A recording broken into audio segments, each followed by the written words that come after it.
to be. Oh, it still hasn't gone live. There you go. There you go. Let's do a little bit of this. A little bit of that. There we go. Go all the way up here. Murder this individual. And some of these residual individuals as well. Okay. Should be good to go. Oh, you know what? I gotta check. Hold on. This is actually important. How many days do I have left for that fucking Fuji Kaseki event, man? Because I have just now had the time to basically start it. This person is incredibly. Damn, Brickman, hello, you got a haircut? Did I? No, I don't think so. Holy shit, a stream? All right, hold up. Yeah, this is my hair was kind of hidden behind the headset. There you go. Look, we're in sunny, also Toronto still, but it looks different, don't it? There's a fucking squat rack behind me right there. Because the only place I could fit it was right behind me. What's going on, Vane, by the way? Thank you very much for the 9 months. Oh, wait. Check this shit out, right? You're gonna... Hold on, actually, let me check this Fuji Kaseki shit first before I get distracted.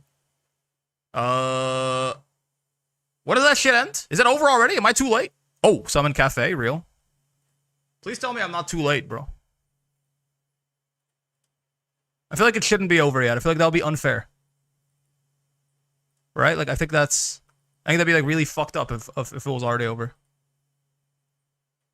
Beep. Hello, Cafe. How are you on this fine evening? Something like that? Oh, you can't see her. There she is. Now you have time, like, you do double this time? Nice, nice. It's bright? It is bright. I'm not entirely sure why. I mean, there's a little bit of sunlight coming in from behind me, I guess. Tell me, Brick, somehow will ever see a Willness at a tournament? Well, Uzumaki Hero game, do I have fucking news for you, man? Camera exposure settings? Yeah, I guess. Back home, or, you know, what used to be my home, I suppose, I didn't have this problem, but yeah, I guess it's a little naturally brighter around here, and that's how it goes. Oh, yeah, oh, indeed, okay. This tournament already happened, the Super tournament. This is like a big Korean tournament that happens every year. And this year is a little interesting, right? I'm going to, I guess close your eyes if you don't want to be spoiled on it somehow, but, you know, if I can just look what happened with the top 8, and we can enjoy. I think it's interesting enough that it's worth watching even if you know what's happening, okay? So check this shit out, right? Here's what occurred here. One, Gamera won it on Ilsa, which is really interesting. I mean, Gamera's Ilsa has looked really fucking strong forever, and yet I don't think has won a tournament like this is like you know, this is an invitational tournament, I think. It looks like there's like groups and shit that they do here. But regardless, I don't think has won something on Gamera or on Gamera on Ilsa so far, so that's cool to see. Zangief Dream here, and a Willness got third. A Korean Willness got third at this tournament. Shosan is here on Zeta as well. Jing is here on Catalina. I put respect on their name these days. We have a UL, we have a fucking Uno, we have a Narmaya. This is an interesting-ass tournament, man. It's an interesting... Where'd Cafe go? Oh, there. I hit her behind me. No, I didn't. There you go. She's just very small. It's an interesting-ass tournament. I'm looking forward to watching it and seeing how the fuck this goes down. Third? Yes. Yes, indeed. Third. Obviously, I want to watch this for Jubeam here. I want to see how they get down. I mean, also, I just want to see... This is another Granblue tournament, another diverse-ass top 8, man. It's just how it goes, right? Narmaya, Uno, UL, Catalina, Zeta, Willness, Cagliostro, Ilsa. You know? Another Granblue top 8, another 8 individual characters represented. Ain't that some shit, man? You know, we can always talk about how much we want system mechanic changes and things like that, and then obviously there are also some characters that are certainly outliers, but like, game's balance is in a pretty solid state, honestly. But anyway, check this shit out. Look at this. First off, it is me. Yeah, I probably am going to have to turn down the settings on the camera just a little. Can I do that like right now? Maybe. How hard is it to fucking change that? Looks like that's something that's going to need to be figured out ever so slightly. Let's see. Wait.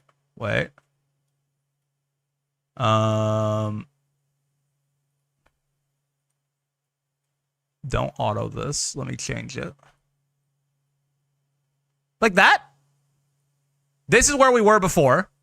That looks normal. Now, this is, I'm like, yo, That looks normal, I think. Right? I think that looks normal. I can see the sunbeams. It's true. They are right behind me over there, which is kind of what's causing the issues. I think that looks much better. Or at least as far as like a quick fix on it. Is this a new place? It is a new place. I moved. That's why I've been so fucking MIA for the past little bit. I moved, man. I moved to an entirely new. Well, I'm still in the same city, but I moved to an entirely new locale, man. I'm living in an apartment with a really good friend of mine now. And it's been fun. I was watching fucking the new season of JJK because I haven't actually seen that. And what the fuck is going on with that thing, man? Like, it is. Why is it so beautiful? Like, I don't know if I just haven't watched an anime in a while, but like I have. I've seen a lot of them. I've even seen a lot of the ones that people like really praise for their animation and how good they look and shit like that. And like this JJK season 3, it looks different, man. It feels like it's like the first anime I've seen that, like, to a layman dumbass such as myself, it's like, oh, this couldn't have existed 20 years ago. Like, I don't know what happened here, but like we needed whatever technological advancements created this shit. It is like stunningly beautiful. Maybe I just really like the art style they went with, but like the fights and shit, they look amazing. Wait, check this out. Let me see if this works. This should not fuck everything. Check it out. Come with me. Look at this. Bye. What? Come back. Okay, wait, no, I'm gonna join you. I'm coming up. Look at this shit. I got a standing desk, man. I got a fucking standing desk now. Because I spend so much goddamn time on my ass every day. Like, whether it's like I work and I'm on my ass for 8 hours, I stream and I'm on my ass for like 4 more hours, and then I'm just generally on my, I don't take too much time to fucking get up and walk around. So I figured, you know, standing desk's pretty nice. I have a little treadmill down there too that I can like use. I can like walk while I'm doing my work, while I'm fucking around. Probably not great for stream because it makes a lot of noise. But this shit is awesome, man. It's a new desk. It's a big desk. I feel like I have more desk space than I used to as well. And I could fucking stand up, man. Shave your head and get a Peloton. Start your NL arc. If only, man. Move to fucking BC. Standing desk, good choice. Yeah, it was like literally a last minute decision. I moved my furniture over on Friday, and on Thursday, I have a desk. On Thursday, I was like, I think I kind of want a standing desk. I think I could fuck with a standing desk. So like, literally a few, like, you know, like 9 or 10 hours, like Thursday night, like 9 or 10 hours before I actually woke up and moved all my shit over here, I decided to leave my desk behind and order some shit on Amazon. And you know what? I do not regret it whatsoever. This shit it's kind of nice. Honestly, like, even outside of like, excuse me, goddamn, even outside of like walking while I'm at my desk, just kind of like standing and being able to use my computer is really nice. Standing is more comfortable than I thought it was, you know? Like, I can do it for a long time. You know what? We might start with me standing up. I don't see why the fuck not, right? Anyway, I think we can start stood up, as far as I'm concerned. Let me just grab this right here, put it right there, and then we should be good to go. My head's a little shaved, I guess. But you can see my face. You can't really see the top of my hair when we're stood up like this. Maybe I can like. Better? A little better. But yeah, man, I'm excited. I feel good. I don't know. It feels good to be like out in my own place. Feels good to be living with one of my best friends. You know, feels good to just. I feel like I can. There's been like a weird, almost not mental block is the wrong word, but it feels like there's been like an interesting because there's this really big change happening in my life upcoming where I'm going to move to a different place. It kind of made it feel like, oh, well, I can't really start doing anything too significant as far as like changing my lifestyle or something like that until I move. Because like, oh, I got to make sure that it'll work in the new place or whatever, right? So now that I'm actually here, I'm like, I'm going to try and start losing some more weight. I'm going to try and start exercising a little bit more. That's why I got that fucking squat rack behind me, which I have had at home for like 2 years. Well, more honestly, probably like 3 or 4 years, and I used pretty heavily the first like year and a half that I had it, and then it's been basically gathering dust for the last 2.5 years. So maybe I can actually start using that shit now, bro. Neurodivergent, yeah, I don't know, man. I was like, there was like this big stop sign of like, there's a big thing happening later, so you can't do anything now. Whatever the fuck that is, whatever that's called, it's not really helpful. But at least, I guess it's gone now, right? I guess it's gone now. I got my standing desk. I got my tournament where a Willness got top 3. I mean, you just run down the checklist, right? Living one of my best friends? Check. Standing desk? Check.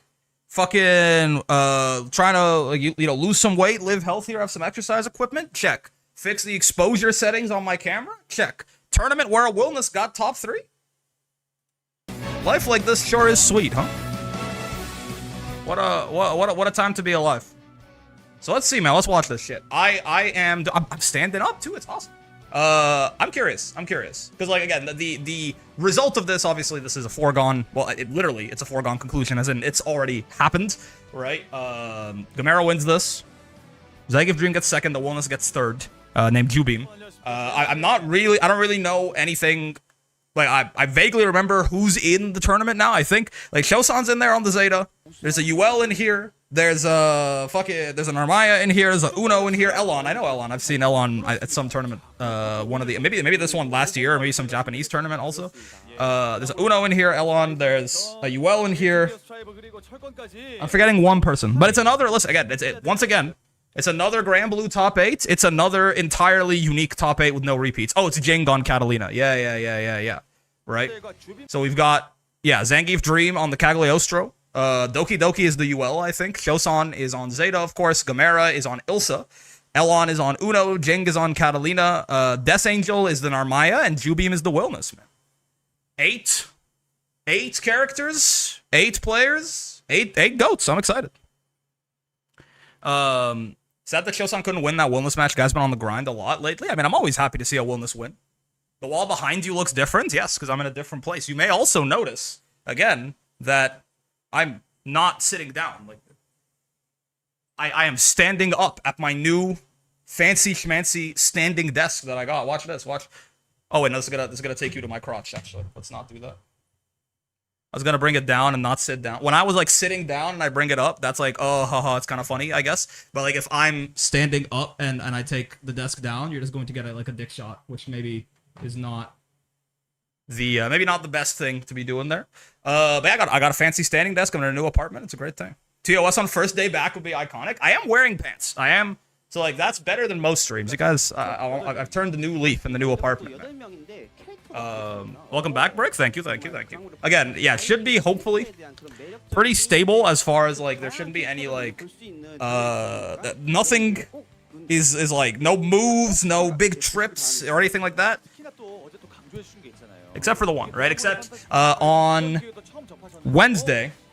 Next, not 2 days from now, Wednesday, 9 days from now, Wednesday, from June 17th to 21st, I'm going to be out of town with some friends. Yeah, a trip that we've been having planned for a few months. We're going to go hang out, going to go chill, going to go fucking make some pizza, maybe, I don't know. No cock and ball maxing? I mean, not for free, anyway. What was it, Adam paid me like fucking $50 at one point to take my shirt off? I mean... Cock and ball is going to cost you a little bit more than $50 is all I'll say, right? I don't know what the price tag for it is. It's like, what is that shit again? It's like, you know, it's that court case with like the sexually explicit material. It's like, I don't know what pornographic, I can't define pornographic material, but you know when you see it type shit. I don't know what the price tag is, but like when you give me enough, you'll know. You'll know. It's probably, my guess is that it's a bit of a prohibitively expensive number. But yeah, man, we got Cagliostro versus UL. What a time to be alive. Reg SPD's secret OnlyFans called Meet SPD. Meet and fuck games. Hold up. This skips 10 seconds ahead of what? I feel like I did not skip this far ahead. I feel like they were, I guess maybe they just got right into it. Okay, my bad. Spoiler alert, Zangief Dream fucking beats his ass for the first like, was there a fucking bell that they rang right there? Zangief Dream beats his ass for like the first 30 seconds. It happens. I've been there, man. I've fucked Cagliostro before. What do you think? What do you think normally goes on in these parts? You got the the throw combos. You take like 6,000 damage for meterless for some reason, except he drops it? That's my goat, apparently? My goat wash? That is... That is just punishable. I assume they thought they got a punish there, and like, you know, they just fucked up a hit confirm. Ooh, 2-2-U there. Is that the highest damage ender for that? I guess that makes sense, probably. Right? Like, if you hit that raw, it doesn't give you the meter refund, but it might just be the single highest damage thing you can do there if you just want to kill on the combo. Maybe. Or perhaps Zangief Dream is styling on him. It's also kind of hard to say. It's a nasty meter mag dump. Oh, yeah. It's always, you want to be a little careful doing DPs for shit like that, because even if you hit them raw, they don't get the refund. But if the opponent's dead, you can't take the meter with you to next round, right? So. No H Fox Flame? Okay, short. Owie. Holy. Feels the aura. He just fucking walked into it like you know, I mean, there's two ways you can say that, right? You can be like, oh, good patience from Doki Doki, or you can be like, feels the aura from Zangief Dream. He just stared at him on offense for like 7 seconds and no fuzzy match came out, right? I feel like that's an aura moment, honestly. It's like, patience is one thing, but also, yeah, it's like completely foregoing the fuzzy match because you're scared of getting shit, like your shit rocked by Cagliostro is a whole other thing. How was Lucy's stream? I was working during it. Lucy is better, and he is more fun now. But these are all relative terms, right? As far as fun, I think he is more. I think he is more fun than I used to. Where the fuck did? Oh no, Cafe's there. She's just tiny weenie, teeny weenie. I think he's. I find him more fun than I used to, but I don't know that I find him fun still. I think I still kind of don't like playing him. As far as better, I think he is probably pretty good now. Like, not insane or anything like that, but I do think Lucy does feel quite a lot better with 5U being a lot better, with the stance follow-ups out of it being better, right? With the halved cooldowns, even more than the blade level gain that they gave him, like that slow to really fast blade level gain build up. You're dead, man. He could have supered. He didn't even have to. You were so dead. You were dead by so much extra. Shenron threw in a little bit extra, man. You didn't even need it. He's one-shotting Gamma 2 in the fucking Unleashed Piccolo form. But yeah, I think, like, yeah, the having cooldowns on the 5U is honestly one of the bigger things about it. So, you know, Lucy he was okay. He didn't clear my skies or anything like that. Summon the Horde? Wait, real? Hold up. Let me get Tamamo out here. And then we can get everyone else out here, too. Hold up, put it over here so it doesn't block Mr. Dream. Tachyon, Cafe again. Second Cafe. Gold Chip appears with an explosion for some reason. Haru, there's Ogre. Mambo doesn't exist, by the way. They shot her in the brain. I don't know what happened, but they shot Mambo in the brain. I'm sorry. I still have not fixed that because I don't know how. I gotta fucking debug the code, man. There's going to be something wrong somewhere in like one of her goddamn files. I don't know what it is. Gold Chip, no. Stand still. Oh fuck, I didn't mean to pause the tournament. I'm trying to rearrange the horses, you must understand. There you go. And then we make a little cafe tower with Tachyon at the top. Because such is life. We could make a Tachyon sandwich as well, but I feel like it just fits better to have Tachyon standing on Cafe's head and kind of pissing her off, right? I think that works. He's no Eustace, but he's fun, IMO. Eustace is pretty fun. Eustace is, honestly, I really have started to see the light on Eustace. I mean, I think partially it's because he's a terrorist. I think it's really enjoyable to just fucking kill people with him, but Mambo's expelled after they found out she got in through nepotism. Isn't, like, nepotism kind of the point with horse racing, though? Like, almost all of these motherfuckers are like, oh, their fucking damn sire was fucking John Mick Salty Balls the Third, who won 17 G1s in his day, or something like that. Or alternatively, he fucking sucked during his career, but like his kid like won the Japan Cup or something, and now suddenly everyone wants his sperm. I was gonna say I wish that shit happened in real life, but I don't know if that's true actually. Welcome back, thank you. I was gonna say, like, I wish, like, oh, like, you know, if I like had a kid and then they like became an astronaut or something, like everyone would want to fuck me, but I think that sort of, I mean, at the very least, it involves a level of polygamy that I am not personally super comfortable with. That happened to a friend of mine, yeah. They had a kid, their kid fucking like won a math contest, and then they got mogged by every woman in the neighborhood. Was that real? Say hi to Geef? We can do that. Let's do it after this game, possibly after this set, because it kind of looks like this game is going to end the set right here, because you're getting hit for 7k by Cagliostro for just existing. Oh, and they buffed the rock combos, by the way. They buffed the rock combos, by the way, so she got a grounded extension there for some reason. Oh my god, he's dead by so much. That was a two-touch. I don't think he was at full health when he got anti-aired. But if he was at full health when he got anti-aired, he still would have been dead, I think. Yeah, he wasn't at full health, but like, this little bit extra here, like that empty, the part that was already empty, the super makes up for it, I think. He died by a long way, man. He died by a long way here. This was not particularly close. I don't know if the super could do all of that extra, but it's not, you know. It's closer to doing it than not doing it, is what I'll say. My god. Kid I grew up with had a super chud father, and for some reason everyone in my school found him irresistible, coolest guy ever to 16-year-old me. It is crazy what you think is cool when you're 16, right? That's you all getting two tapped. That's Gore of my comfort character. That she got her shit rocked. I'm not gonna lie to you. I mean, but here's the thing: is like there's no shame in getting fucking a forced colonoscopy from Zangief's dream, right? He kind of just does that. He kind of just does that. He does it to most people, really, right? Like. Fighting Zangief Dream is usually an experience in getting, you know, all I'm saying is if one Cagliostro trap can hold you down, you don't want to think about what two of them can do. That's all I'm gonna say, man. Let's say hi. Let's say hi to Geef.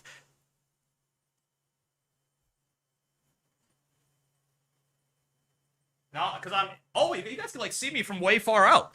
Now that I'm on the standing desk, you guys could just see. There he is. Hello. He moved with me. He's excited about the new place. He really likes the area around me. There's a Tim's real close by. There's a McDonald's really close by. There's like a fucking Dollarama really close by. There's a grocery store really close by. There's like a fucking post office really close by. Like all within like really easy walking distance. It's just it's a great neighborhood. It's a great neighborhood. Believe it or not, Hugo also likes the neighborhood. I know it's always like, oh, Hugo's gonna say some fucking out of pocket shit, but he's also happy, man. He feels the deep existential joy of accomplishing a long-term goal, just like I do, man. Just like I do.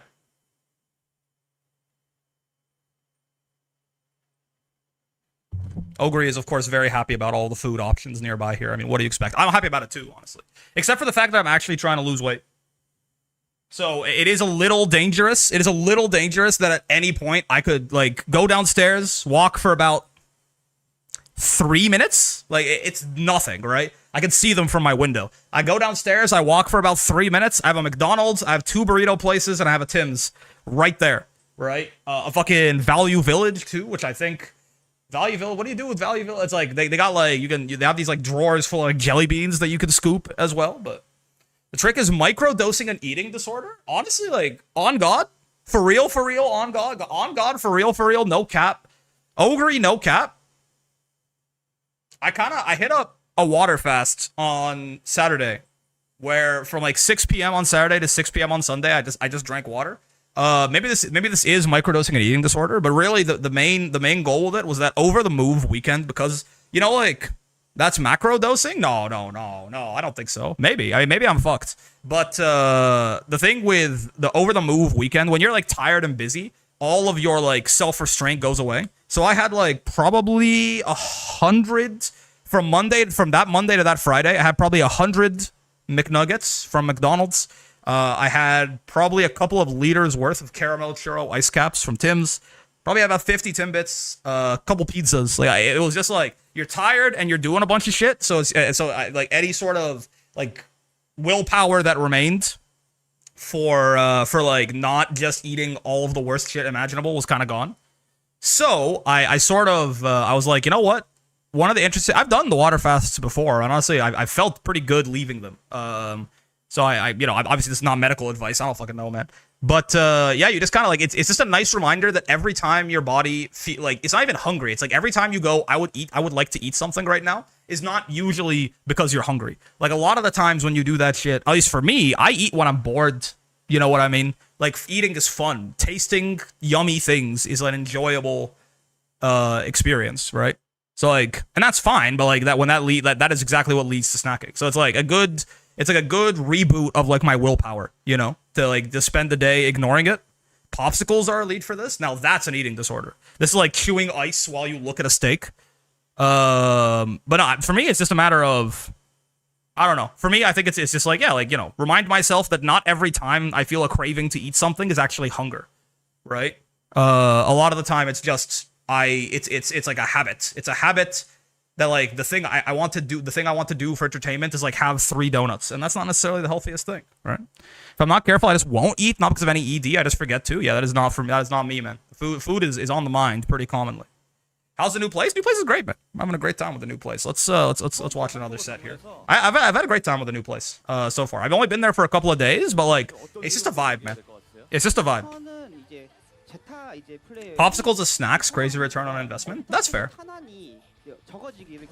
Honestly, I think for me, like historically, I have had periods where I've lost a lot of weight in like a controlled, healthy way and like kept it off for a while. And I've recently, like over the past year, I've kind of put back not everything that I lost. At my heaviest, I was 109 kilograms, which is I'm 5'9".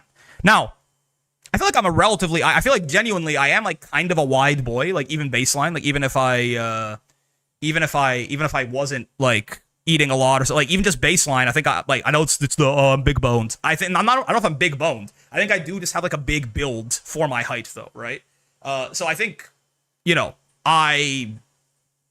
that is not necessarily as like crazy overweight as it sounds, but I was still really fat, right? I was still like and diabetes runs in my family, all this sorts of stuff, right? See, I got to be careful with that shit. And then yeah, so there's one point where I was 109 kilograms, which I guess in freedom units, what is that in freedom units? That's like 230 something, right? That's 230 something. What is it's 110 times 2.2, roughly. Yeah, I was like it's like 240, right? So I was 5'9", 240, which is that's a big boy. This was like 6 years ago or something like that. This is like 6 years ago. And then I lost weight all the way down to 85 kilos, which is times 2.2 is like roughly 187 or something like that, right? Fuck, I should just keep this shit open and multiply it. What is 85 times 2.2? Woo! God damn, he's good. I baked it? Dude, I was like, I just like kind of, okay, that's awesome. 187 exactly? Okay. No, that's dope. That's dope. My goal at that point was actually to get down to 80. Half court shot, for real. My goal was to get down to 80. I never quite got there. But I hovered around like that 85 for a few years. But, oh no, I didn't mean to do that, man. I didn't fucking mean to do that. I just meant to click play. I meant to click fucking play, man. I hovered around that for a little bit. And then for a few years. And now, more recently, this is game 1. Okay, that's fine. More recently, I've gone all the way back up to about like, I think I'm like 97 right now. I'm like 97 kilos right now, which is about halfway between my lightest and my heaviest. So it's not like I've ballooned all the way back up or anything like that. But I just set a goal for myself at the beginning of this year to try and get to that 80 that I've been aiming at for a little bit. At this point, I don't know if losing 17 kilos in 6 months, I think it can be done. Like that is like, it's a little aggressive, but it's losing like 5 pounds a month or something. That's like not super unhealthy or something. I think I can do it. At least I can get close if I, shoot for the stars, land amongst the moon or some shit, Is Brick in the new crib? Indeed. Hello, Mr. Brickington the Third. Hello, hello, hello. Communism man? I assume. You're missing one M there to be communism man, but hello. Ow. But yeah, so my point with all this is saying that historically for me, what works for me to like lose weight in a sustainable fashion is to still like basically you were kind of maybe jokingly saying microdose. I hope jokingly you're saying you microdose an eating disorder. I actually think you microdose like eating like shit, you know what I mean? Like it's been a matter of portion control for me, Like it's not that like I like eating stuff that is really bad for me. I like eating pizza and I like eating really sugary stuff and like ice cream and like putting way too much sugar in my tea and et cetera, et cetera, et cetera. Right? But what I've found is that you just, instead of getting 2 burgers, you get 1 burger, Instead of getting an extra large pizza, get like a medium. Instead of having 10 cookies, have like 1, have 2. Because in my experience, you get most of the like happiness of the indulgence from the first couple bites. Right? Well, one thing that I had a realization recently that like really hit me and has really helped is like I just tried at one point to just get like the size of an order that I normally would get when I was getting like takeout or something like that. Right? And at the end of it, I didn't feel hungry. I didn't feel like, oh, I want more of this, whatever. It actually, I was satisfied. And if anything, I didn't feel like bloated after either, right? And I was like, oh, this is like insane tech, right? Like, turns out there are very few times in my life where I have ordered some amount of food and been like, oh man, I wish I had gotten more, right? Like this isn't enough to satisfy me. But there have been lots of times in my life where I'm like having something and it's delicious, but I get down to like that last 20% of it and I'm like sort of eating it because I don't want to throw it away. You know, like it still tastes good, but I'm like, I could have stopped a while ago. Like it now feels a little bit like I'm overeating this in a way that's uncomfortable, right? Like physically uncomfortable. So like for me, what worked for me historically is just like, yeah, like eat all the same unhealthy bullshit as long as there's still something good in your diet somewhere, but like don't cut out the unhealthy bullshit because I mean, at least for me, I can't do that realistically long term. But just eat less of it. Eat it, but eat less of it. What's good? Been playing Refantasia on Holy Peak. What is Refantasia? Maybe take it slow eating. I'm a slow eater naturally, which does help. But yeah, if you don't vacuum your food, it gives you more time to realize when your body is actually full, right? Like, this is not a matter of, like, starving myself by any means. This is a matter of, for me, I don't know about you guys, right? I was like, I'm a former fat kid, now back, like, you know, like, former, like, really fat kid, right? So, for me, I have, like, there's a place where, like, okay, you're hungry. If you imagine, like, a scale, right? You start hungry. And then you eat, and then there's a point where you're, like, satiated, right? Like, you could stop eating food and be fine. Like, your physical need for the food is done, you feel good, etc., right? And then, if you keep eating, there's a point where you get bloated. For me, the gap between full and bloated is really big. You know? Like, I could eat, like, you know, to say it and to explain it in pizza terms, right? I can eat, like, a small pizza and be, like, mostly satisfied. You know, like a small pizza plus, like, one slice. And, like, if I was hungry, I'm done with the food, right? But to be, like, bloated, I have to eat, like, an entire, like, XL pizza in one sitting. Like, there's a lot of middle ground in there where I am sort of just eating for enjoyment, which is fine, but I can stop. I can like, stop at the point where I'm full and be happy still. Like, I still, you know, I got the happiness from the food. I got the physical satiation from the food, and we can stop there, so... what's good, really off topic, I wanted to pop in here and say thank you for the content. I've been lurking around for the last 8 to 9 months, and you single-handedly got me into Granblue and very quickly became one of my favorite content creators. Big ups to you, brother, and congrats on the new spot. Oh my god. Wait, that's a fucking nice, man. Demi Oba, thank you very much, man. I appreciate that. I was on the rant about fucking portion control, so I didn't read it right away, but what's up, man? How you doing? I'm glad. Granblue's a great game.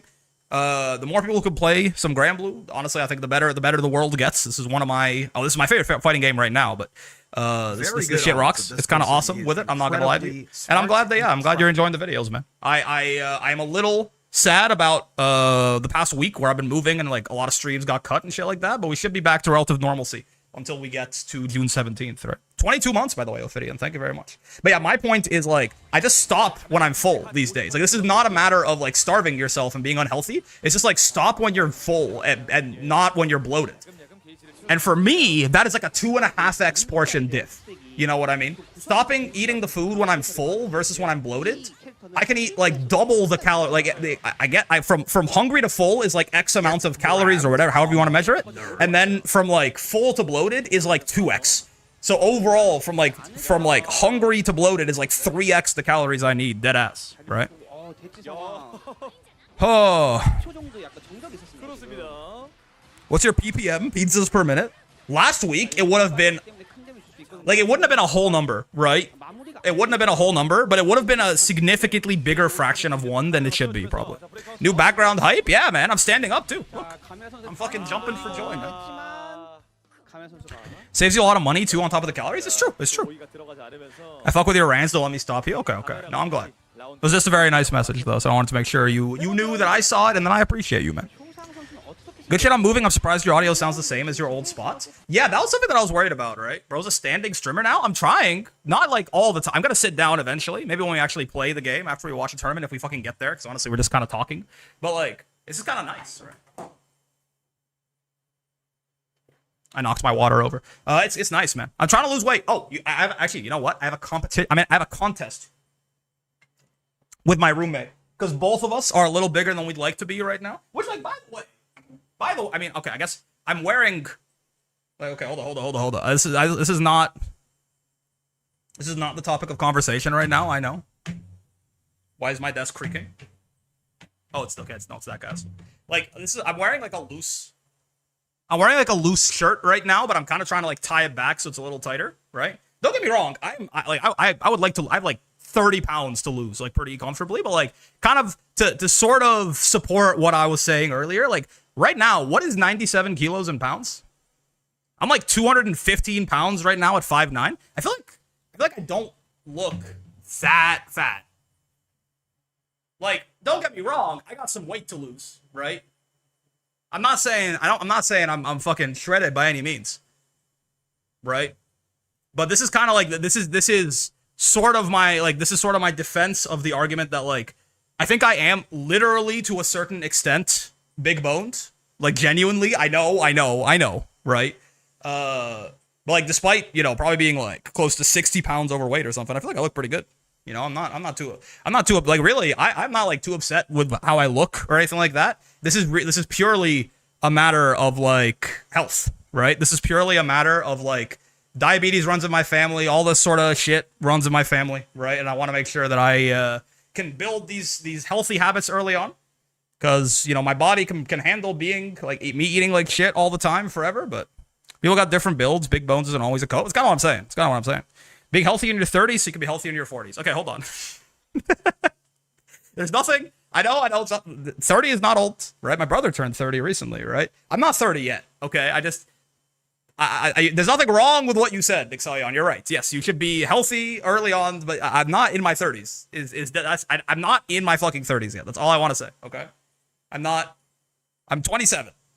All right, we'll get there, and I want to be healthy in my 20s, so I can be healthy in my 30s, so I can be healthy in my 40s and my 50s and shit like that. But I have bad news for you, Brick. Your brother needs to retire. Bro's past his prime. It's the beards, maybe. I've been told I have a real baby face when I shave this. You guys saw it. Yeah, there was a point where I shaved my beard, and everyone was like, "Why did Brick let his little brother turn on the stream?" People were talking like, it was the only time Twitch chat has ever called me young. Oh, hold on, I didn't fucking go back. He's drawing from his retirement funds already. He's so old. Yeah, his fucking RSP matured, man. Rick's younger brother came on.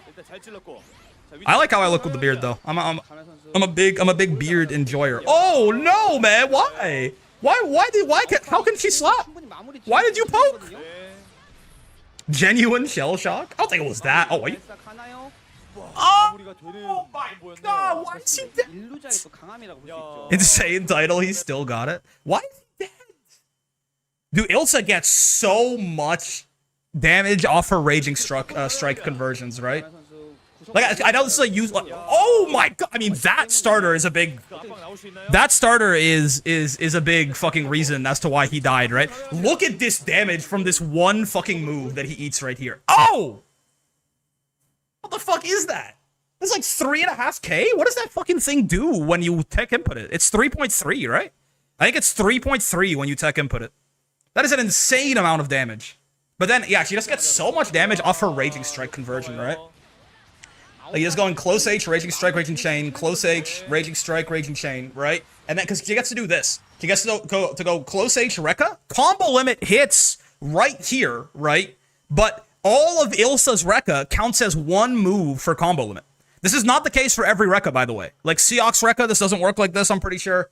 Jita Rekka does, I think. But this is not the case for every Rekka, right? And so on top of the fact that her entire Rekka, like, and plus the follow-ups is what I mean, all count as one move for combo limit. Jita's does? Okay. On top of the fact that it all counts, the difference between her and Jita is that she has a Rekka ender that is just a fucking cannon, right? This, with 9 bullets, this does so much damage. So just getting to just tack this on to the end of a combo, like, you already hit combo limit, right? And then you just get to tack this on to the end of the combo is so much, right? God damn. That is so much extra damage he just gets to throw on there. There were 2 more hits left, too.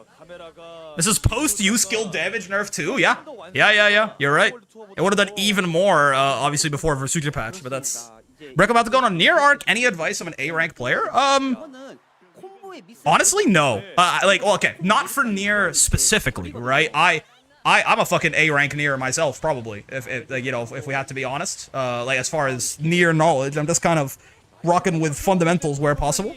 I mean, it would just be general knowledge, right? Or just general advice. Like, stick with it. Like, it's gonna be ups and downs, you know? Nier is also a character where, you know, as you go higher up, you're going to hit more and more plateaus. Like, even more so than some other characters, probably. So just be prepared for that. But, you know, keep your head up, and if you fuck with the character, you'll go far. Why are the Umas surrounding you? For protection, that's right. Yeah, that's right. That's real. They're my bodyguards. I mean, every single one of these is a fucking is a X-Man, man. They're street level. Zeta's also doesn't? Oh yeah, like if you hit combo limit on one of the spears, you can't like keep spearing, right? Ogre is top guard for sure. It's true. Street level, can they beat UG? Bro, I'm not even talking about the death battle, man. I'm surprised. I did not know this like UG Denji death battle is the first one that I've actually seen people talk about in a while. I didn't know they were still around, right? No, like, I don't necessarily mean them any ill will or something, but like, unless I'm supposed to, like, unless they did some fucked up shit, I don't know. But like, I don't necessarily mean that. Oh, let's move over here so we don't block the fucking. I don't mean them any ill will or something. I just didn't realize they were still doing stuff. It's not something that I have ever super enjoyed, honestly. Hello, Rice. More Rice. Deca versus Miles Morales, one of people press too. That's fair.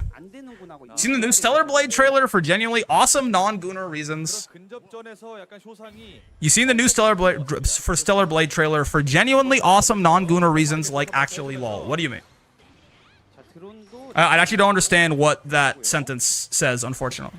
I will say the most obviously the Stellar Blade thing, there's been a lot of discourse about whether or not the protagonist looks like a child, which I mean, you know where I stand on this probably, right?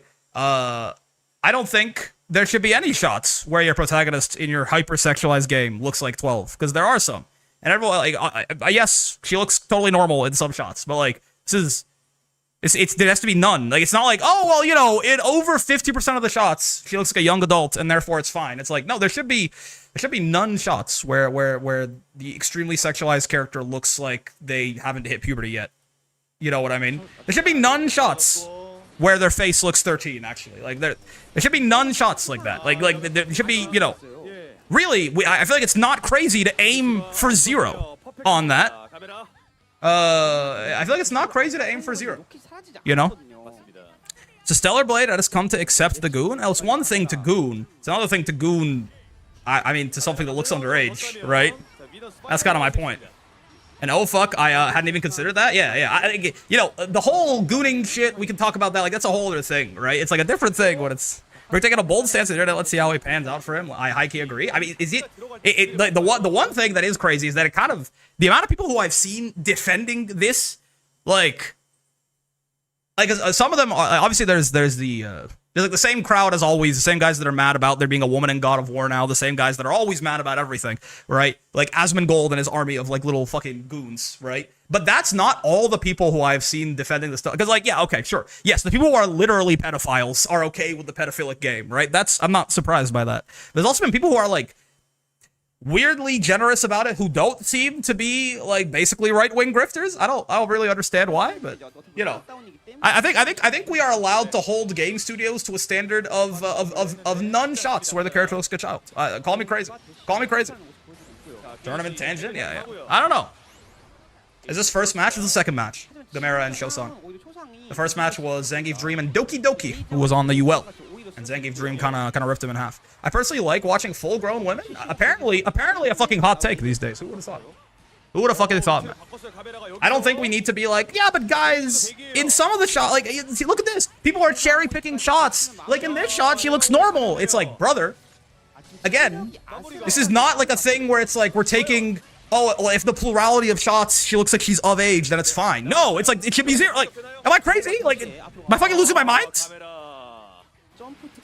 I feel like this is the kind of thing where, you know, We could just have it be none of the shots. There are no shots in Bayonetta where she looks 11. You know? It's not like it's hard to do or something. The gameplay actually looks fun, but it also makes you wish Kratos played like that in other games. Yeah. Well, actually, wait, really? I mean, I did not know. If there are shots, I mean, nothing that I've seen of Bayonetta. She looks like a you know, like a grown ass woman in all of them. I have, to be fair, I have not played Bayonetta, but you can have a relatively petite character without it being childish. You're right. You're right. Okay, we can talk about this. This is one of the. Isn't that what the Bayo kid game? Oh, there's a whole game where she is a kid.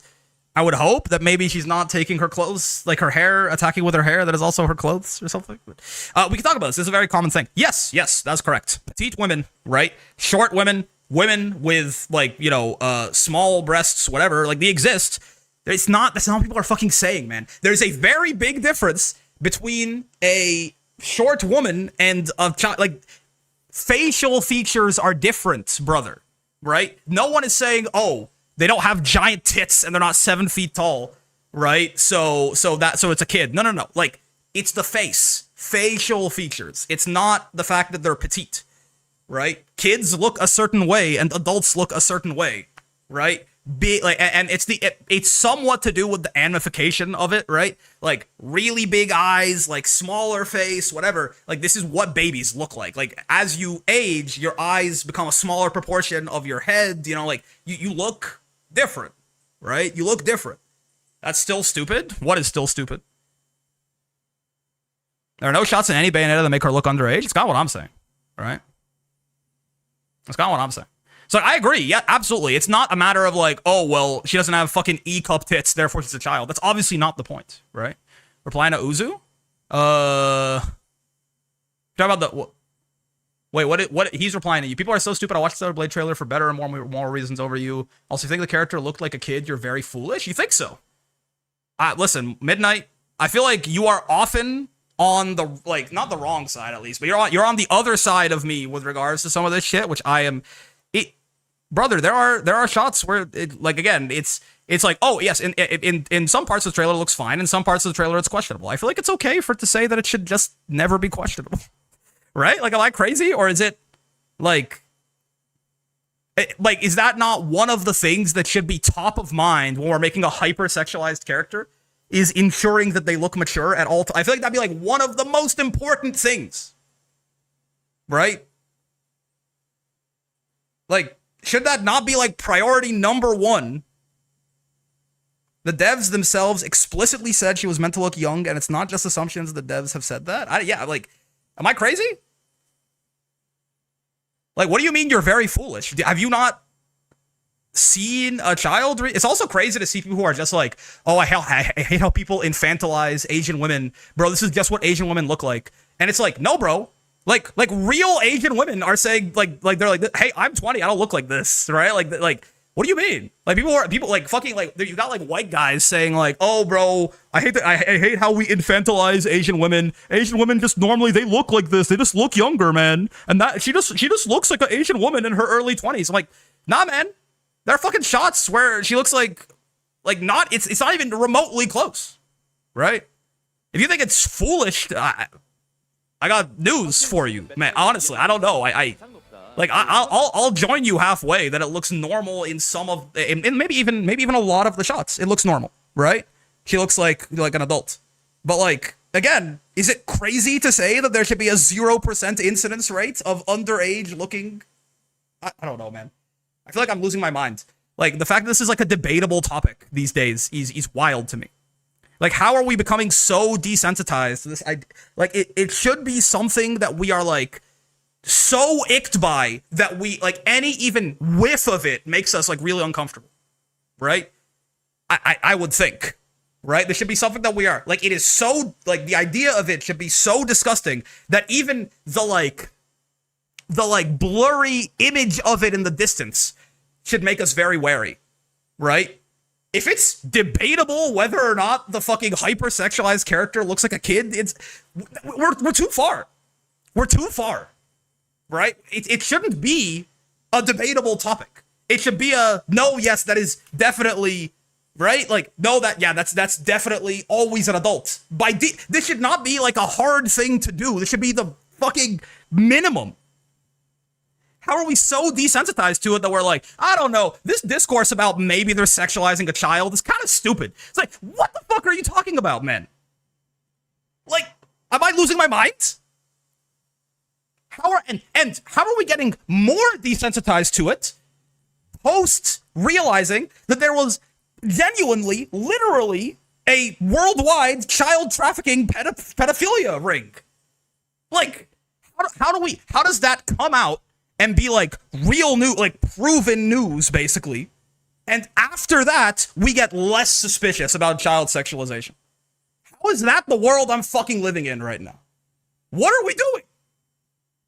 Right? Like, be overly cautious about it. If the argument is all these people that are like they're being overly worried about, does that super sexualized character look 12? And let's say they're maybe even wrong, right? Which I don't know what to tell you, right? But like let's all right, but maybe they're even wrong, but like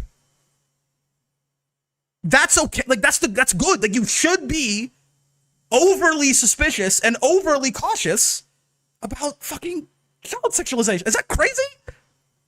Like, am I fucking losing my mind? Like, this is the thing. If anything, this is like the thing that you should be overly cautious about. This is like the thing where we want to make sure that we don't have a single instance of it slipping through. Like, it's like all of the fucking evils that we have decided as a society, like, compiled into one thing.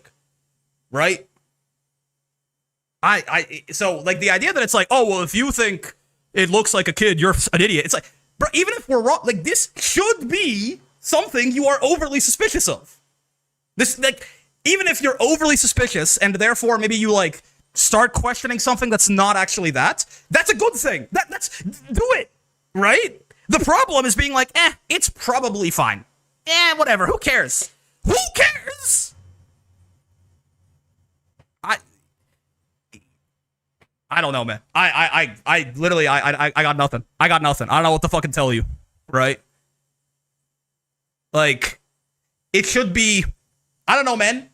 Is there any, and also, like, on the developer's end, if you are making a hypersexualized character, this should be your number one priority. Hey, have you ever looked at Galleon and thought she looked maybe 12? Has anyone ever brought that up? Has anyone ever brought up that Galleon looks a little bit 11 years old? No!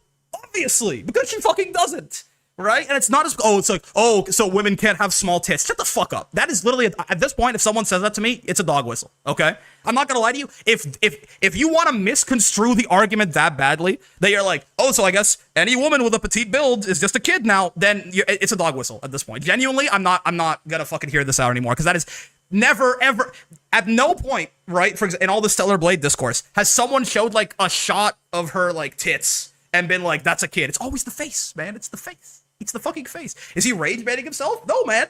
I'm replying to shit people have literally said in the chat. I'm just like going. Anyway, man. I don't know what to tell you, right? Like, it should be easy to not make your character look like a kid ever, right?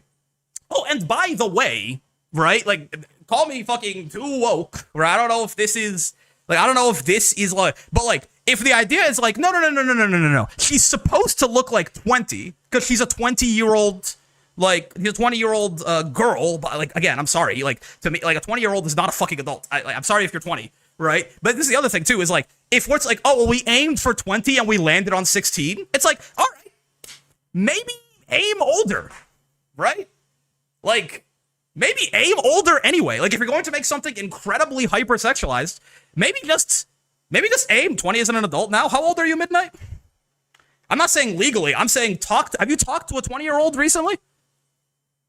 No, okay, seriously. Because this is, like, how old are you?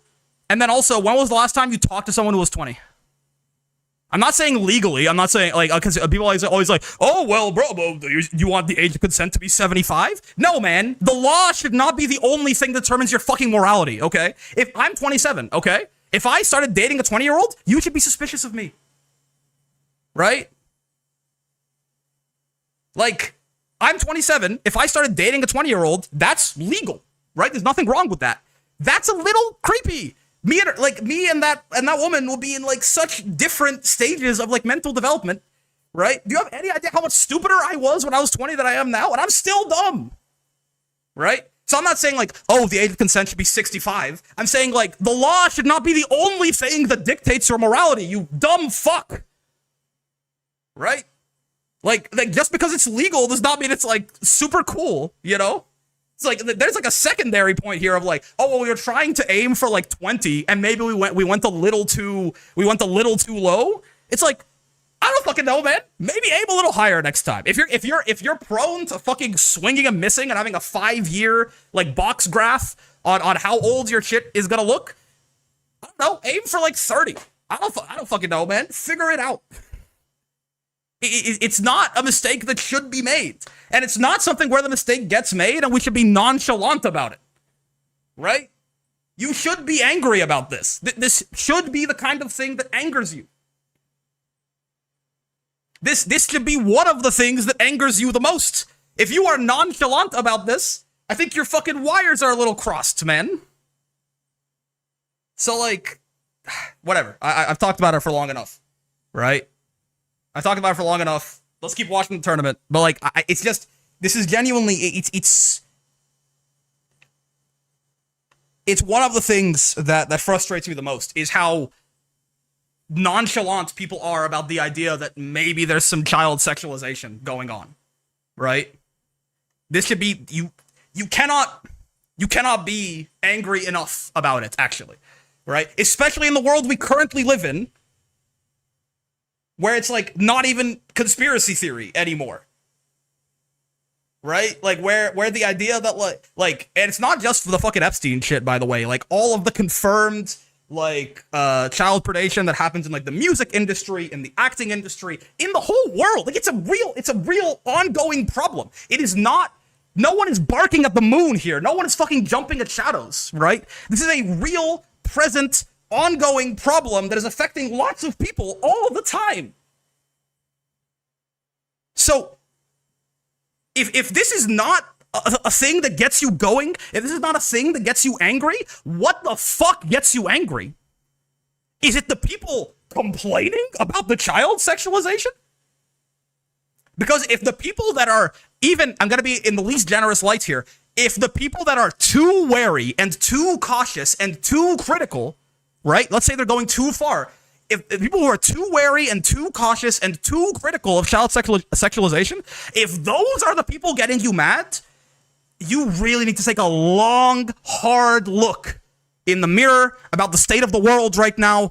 Like, you need to find someone who you trust, who you think has your best interests in mind, and have a real conversation with them, man. Because something is not in the right place. Like, somewhere along the way, some wire got crossed and something is wrong now.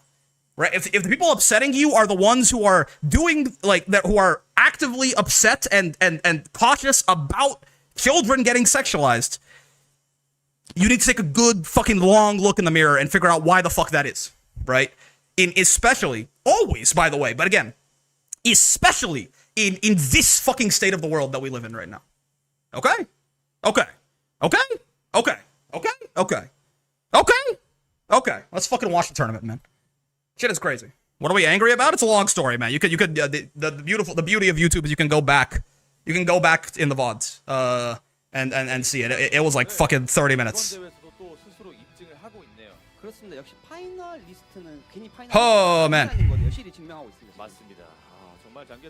My God, man. They hated him because he spoke the truth. I hope no one hates me for saying this. Like, I hope this should not be a controversial opinion. You know, like, I hope this is like a normal thing to say. Like, I don't know.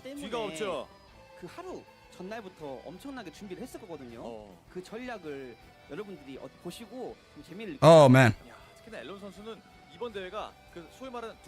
All right. Hey, okay. Well, that. Moving on. It's Elon and Jing now? Catalina versus Uno, I believe. Setting desk is the best investment ever. I kind of do I fuck with it immensely, you know? I feel like I can be more animated, you know, and I can do the Brock Lesnar bounce. And I can also, you know, I can move around. I'm not like fucking sedentary the whole time. I'm not slowly. I don't know what sitting. Like I don't understand why sitting is so bad for you. But like every time anyone who like purports to be any kind of expert on like human health and exercise and things like that, every time they talk about sitting, they talk about it like it's like fucking Voldemort, right? Like it fucking kills you, you know. Like, so I assume it's bad. I don't know why. I don't fully understand the mechanisms behind how, but like I assume I can't, you know, it can't be that bad to spend a little bit more time fucking standing up. I gotta go. We discussed earlier today, and you would probably enjoy this potential stream discussion. Make the best possible character using normal specials. Yeah. We have had this talk before as well. Yeah, about like basically like make the most fucked up like composite character. I think it could be an interesting stream idea. Honestly, I think at one point that could be an interesting idea because that's a long ass discussion, right? That could be like an interesting idea for like an entire stream. It's like it's not just like, oh, you pick like the best move from every category. It's like you have to pick things. You're making a whole kit too, right? So you want to like make things that synergize as well. Allegedly, a standing desk is almost as bad as sitting because the problem is actually staying in one position. Okay, that's. What do you mean, man? How does my body know that my fucking coordinates haven't changed? What do you mean? Is it like you mean like not moving? Like it's doing this better because I'm like swaying back and forth? Like you mean like you need some actual fucking motion to get the blood going? Your body is stationary. It's more difficult to circulate blood, and if you're sitting down, you tend to lean forward. Real. Add a point reward where you squat for a minute. I don't even know if I can do that, man. Yeah, kinda. Okay, well, like I can do this then. I naturally, I don't really stand still most of the time anyway. Like I naturally kind of like I'll sway around. I'll fucking take little steps, things like that. It's the use of energy that's the issue. That's true. That's why I have a treadmill that goes under my desk that I can also I can use while I go, man. I can use it while I fucking go. I guess because you're not using a lot of muscles and constricting blood flow. I mean, standing to an extent is still using more muscles than sitting, I think, right? Generally, though, if you do like 10 sit to stands from your chair a day, you should be fine until you're like 70. Real. Sitting bad, standing bad, too much exercise bad, not enough exercise bad. That's a little oversimplified, but you know, moderation. You have touched on something very important, which is that moderation is always good, right? In basically everything, there are very few things where the correct amount of it is not somewhere in the middle, right? Drink too much water, it'll kill you. We're meant to be moving or some shit. I don't know. I play Uma all day, dude. Fucking real. Fucking real.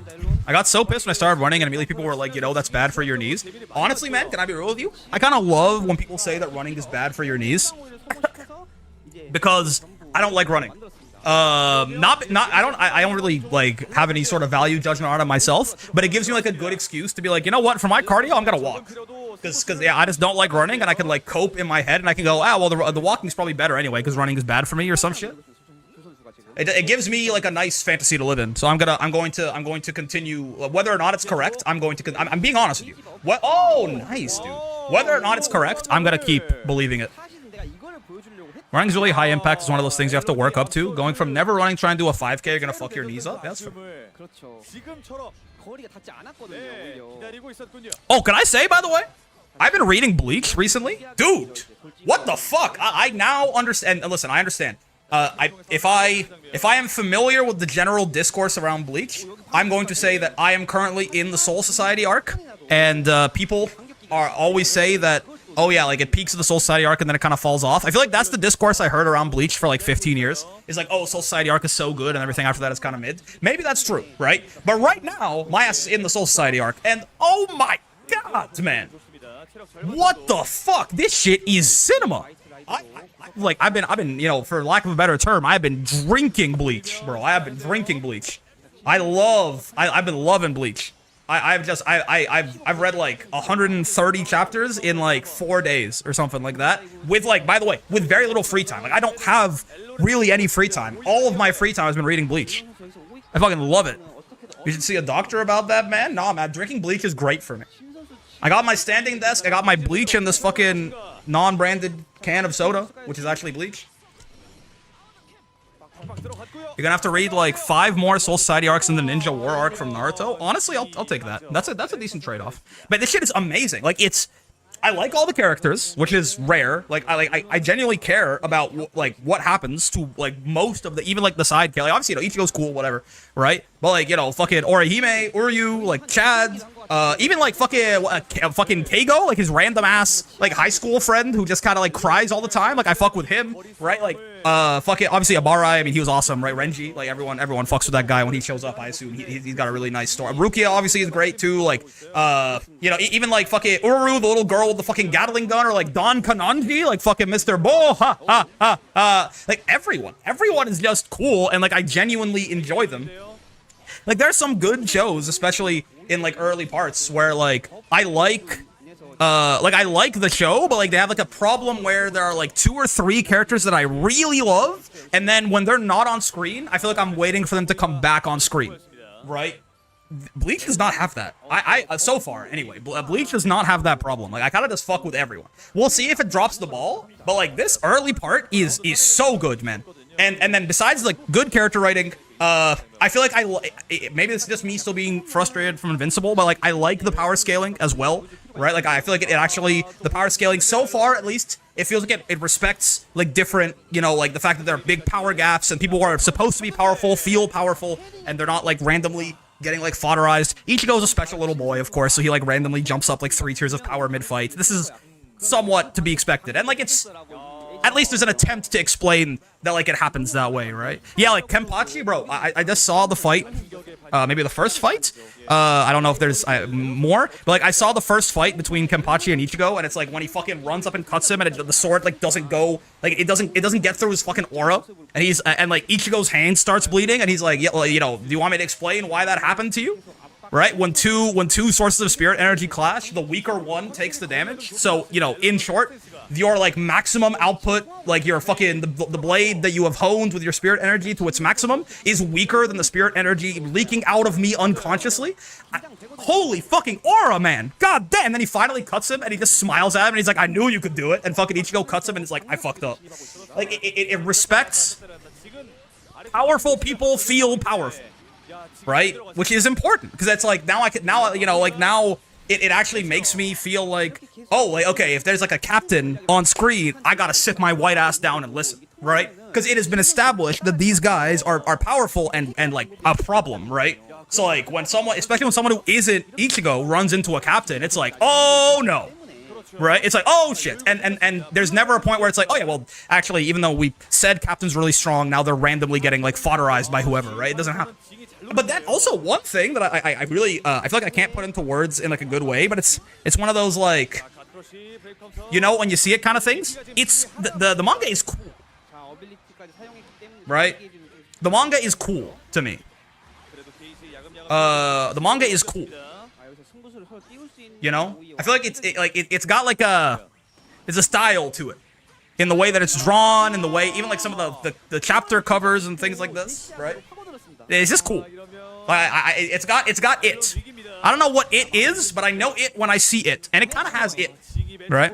This is so funny. No, I'm sure later on that happens, but like at that, like we're going to have power creep, right? Like right now, captains are like the peak of the verse, basically. But like I'm sure that fucking, you know, as we move on, there's gonna be some that grow in power and some that's gotta stay behind. But like right now, right, when like eventually there's going to be power, like, you know, oh, like, you know, Super Saiyan was a big deal in the Namek saga, and now like, you know, Namek Super Saiyan Goku would be, you know, Krillin could fucking beat him in a fight probably, right? But like that's not really, you know, I mean, maybe you're saying it makes some like huge power scaling fumbles later on, but like if the reason you're saying like, oh, this is really funny is like later on like some captain gets fucking wrecked by someone who used to be able to not fight at all, I'm like, that's fine. That's like, there's got to be some power creep, right? After Soul Society arc, one of the biggest issues with Bleach, at least in terms of the anime, was the amount of filler they put in. I'm reading the manga, so maybe I'll avoid that, but we shall see. The Tite Kubo drip inserts? Yeah, man. Yeah, man. Kubo, especially later on in the series, is a very good character artist. Yeah, yeah. And like, not to go back to the other thing, but like, I'll say by and large, the bar is in hell, right? The bar is in hell. By and large, Kubo is doing a pretty good job of not, like, needlessly sexualizing his teenagers, I would say. right? I would say he's got a cleaner report card than almost every other mangaka who isn't a woman who I've read so far, right? Even yeah, like honestly, I really don't have much to complain about so far. Power scaling is so boring when it's you literally can't do anything to this person because your invisible number is lower than their invisible number. No, I don't think so. I think if all you weirdly that is an opinion where you want like your problem is that you want to do more power scaling. That is a pro power scaling opinion. You know what I mean? Like when it's just there to serve. Like it's okay to have a character who is a wall. Right? It is okay to have the idea that they're like the gap in power presents a problem, right? I don't think that's actually like narratively. You can be that makes the power scaling boring, but that's fine narratively, right? Like when this is maybe if you haven't seen Bleach, you won't know what I'm talking about. But you could use a more general example too. But it's like if like Byakuya is there and therefore everyone has to run away. Because the power scaling says that there is just no chance that those people can win in a fight, right? It's like, Byakuya's here. We all have to get the fuck out of here. That's the only option. That is basically the power scaling saying his invisible number is so much higher than yours that fighting is not an option here, right? But narratively, that becomes interesting because it's now a problem you can't just punch your way out of. You can't just fucking power of friendship shonen your way out of this problem. You have to, like, survive, right? It's the same thing that makes like a survival horror compelling. If you think about like fucking playing Outlast, right? Fucking Chris, whatever his name is, the guy who like rips your head off, or like the Wall Rider or something, their invisible number is so much higher than your invisible number that there's no way you're going to fight them, right? So it becomes a matter of like evading them, surviving them, finding other ways to get around them, etc., etc., etc., right? Like I think I disagree extremely strongly with that opinion, Nameless. It sounds like you want almost like a really detailed like you want every single fight. I could see like maybe like more of a Hunter x Hunter style where it's like, but even that's not even true in Hunter x Hunter, right? What's tourney pause? That's a great point, brother. That's a great point. I should if I'm gonna rant, I should at least keep the fucking thing playing so we can actually get through it in a reasonable amount of time. But because I was gonna say even like Hunter x Hunter gets this thing of like, power doesn't matter, like it's such a complex, and it is, and that is obviously a great power system, and it's really well done. But like even in Hunter x Hunter, like and it's said in the manga too, right? Like at a certain point there is a difference in power where it doesn't matter how smart you are anymore, right? Like, before Gon learns Nen, there's no way he's going to just walk up to Hisoka and, like, outsmart that guy, right? No matter, even if, obviously, Hisoka also has the advantage of, like, he's also more experienced, right? So it's like he's more powerful and he's more experienced. But, like, there's really no world where, like, Gon can't even walk up to him because his, like, fucking spirit pressure just crushes his ass, like someone with Nen and someone who doesn't have Nen, right?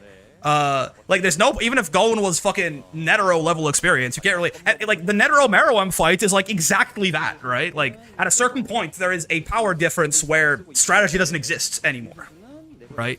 Like, strategy does not, like, the shit that happens with Netero and Meruem at the end of the Chimera Ant arc is, like, the clearest example of, like, at a certain point, that shit just doesn't work, right? So, I disagree.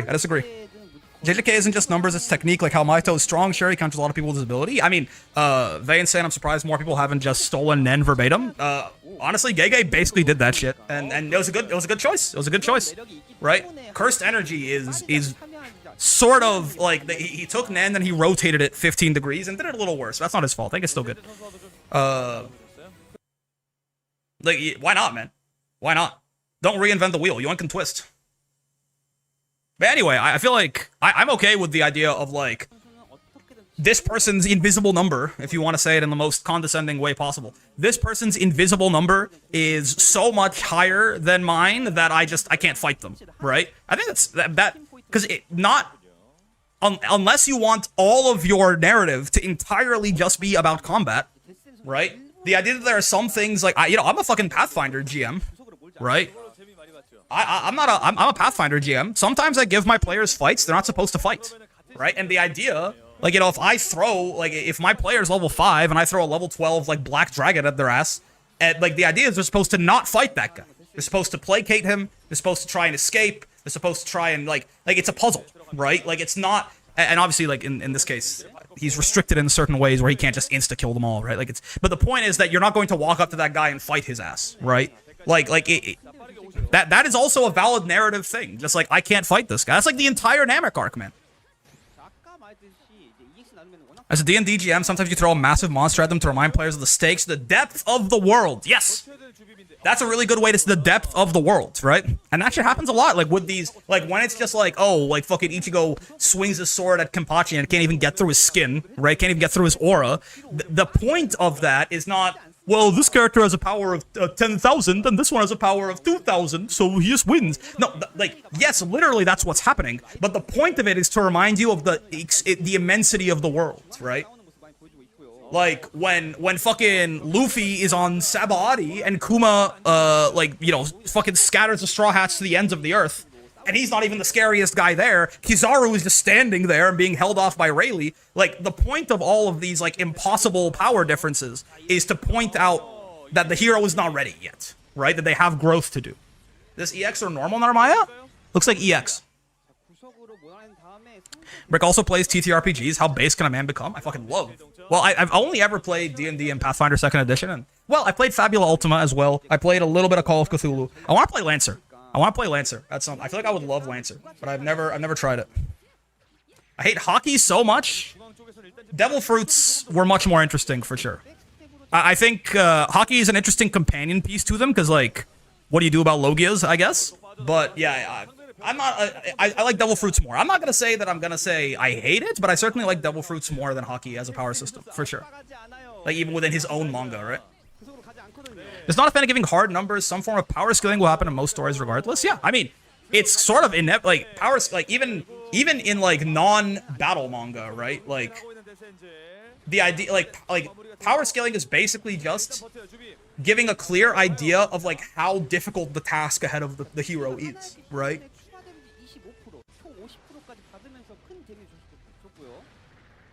And like, even like the prototypical example of giving hard numbers was not giving hard numbers, right? Like, even, yeah, because even Dragon Ball, right? Like, it's over 9,000, like, the numbers. The whole point of the power level numbers was that they were unreliable, right? Insane wellness round, by the way, it's true, That he, like, fucking, that was like a 1 HP comeback at some point, right? Set 18k, 17k. One says 17k. But yeah, only because he had 17k. Yes, that is correct, Moose. If you have a conflict, you sort of inherently, like, you know, like, I don't know if, like, the reason that, oh fuck, what is his name? I forget the protagonist's name from 1984. But the reason that he can't just, like, dismantle the government is basically power scaling, right? Like, it's the idea that, like, he can't just walk in and, like, kill everyone there, right? Like, that is, in a way, like, it's like, the problem is bigger than him, right? Dragon Ball damn near just used the power level stuff to represent character growth. It was so arbitrary. Not like, again, yes, when people got stronger, the number went up. But, like, for the entire 2 arcs, the powers that, like, fucking things are on the screen, the overall, Winston, thank you. The overall, oh no, I make that mistake all the time too. You gotta respect my 100-meter, man. You can't be fucking doing that shit. Right? Like, the entire point is that they mislead people, right? Raditz over-relies on power levels, and that's what gets him killed, right? Fucking Nappa over-relies on power levels and gets jumped, right? Vegeta doesn't really, and he fucking beats Goku clean, right? Everyone that Vegeta jumps in the Namek arc, to an extent or another, is over-relying on power levels and gets fucking cooked because of it, right? If anything, right, the only time, and I'm sorry I'm pausing, but really quickly, the only time in the first 2 arcs where power levels are accurate and mean anything, right, is Frieza himself. And the reason for that is the thing we just mentioned. Like, at this point, it doesn't matter if Frieza's number is, oh, he has a power level of 120 million or 75 bungan, okay? It doesn't matter what the number is. The point of it is that it is so much higher than every other number that we've seen that it's like, oh, this guy is like a current objective survive for literally everyone, even Goku when he's fighting him. Right? At that point, the actual concrete number doesn't matter. It's the fact that the last power level we had heard before this was 180,000, and then it was 530,000, over 1 million, fucking 120 million was never even stated necessarily, but over 1 million is just, the point of it is that it's just way bigger than every other number you've heard, right? Like, so even then, like, the concrete number doesn't matter. So like, even like Dragon Ball as like the #1 example of show that puts like a number on someone's power, that's not what it's doing. And if you think that's what it's doing, I have like, unfortunately, I have bad news for you, right? The thing you are claiming to be like super simplistic that you don't like, you didn't get it, right? Yeah, it is super simplistic, but like you actually missed the point, right? Call me Super Boo when I'm blowing up the fucking entire, I'm blowing New Jersey up fighting Ultimate Gohan, because you're missing the point, right? Like, it is simplistic, and like somehow you managed to still not understand what was happening. Like, the point of the power levels is explicitly not, except for Frieza, right? Except for Frieza, who again is just basically, it's the same thing as like the Kenpachi thing, it's the same thing as the D&D example, it's the same thing as fucking 1984. The idea is just that he's a problem that is bigger than the heroes, right? Except for Frieza, the point with Dragon Ball is almost never that this guy's number is higher than this guy's number, and therefore they can't win, right? I think I would rather just skip the power level thing in most cases and show, not to tell. You're gonna make me alt, man. I thought I explained it well enough. The power level thing was not actually telling anything. It was never accurate, right? The stated power levels. Keep in mind, like the 120 million for Frieza comes from a guidebook, right? We never we didn't in the manga. You never know what power. As soon as Frieza goes second form, we never hear another power level again. That entire arc, right? Like we never hear another power level that entire arc, right? We don't know what his fucking final form power was, right? Like the power levels were not telling anything. The thing, like if anything, what they show. The existence of the power levels is showing the overconfidence and inexperience of the Frieza Force. It's like the thing that the protagonists have over them, right? Like the Frieza Force, the Saiyans and the Frieza Force they have a knowledge disadvantage. Though the heroes are almost always weaker, they are aware, they have like, they're better, martial artists in the spiritual sense here, right? In the sense of like, they have better ki control, they can suppress their power, they can hide themselves, they can sense energy. Like, this is the advantage that the heroes have for the first 2 arcs of the show, right? And the point of power levels is not to tell that the power levels are showing, not telling. They are not. If you think the point of like Goku having a power level of 8,000 or whatever is to say Goku has a power level of 8,000, you are kind of missing the point, right? That is not what they're telling. The thing they're telling is that Nappa is overconfident, right? I just mean, I think that it could be done without the outright declaration of, aha, this guy only has hard number power level or etc. Yeah, sure, right? But it's not necessarily a inferior thing, like at that point you're doing the same thing. Like if Nappa goes, oh, this guy's a low-class Saiyan, he must be weak, or if he goes, this guy's a low-class Saiyan with a power level of 1,000, he must be weak, that's the same sentence. Like there is no, like the number is not necessarily fluff there, right? If anything, it provides a way, like it provides the fact that it is a hard system that actually secretly isn't a hard system, but like it is kind of cool, right? Like the fact that it's a hard system. Here's what it is.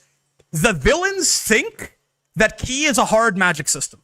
All right? Any Brandon Sanderson enjoyers? The villains think that Ki is a hard magic system. The heroes know that Ki is a soft magic system, right? And that's a really interesting dichotomy. And that could only be done through the hard numbers.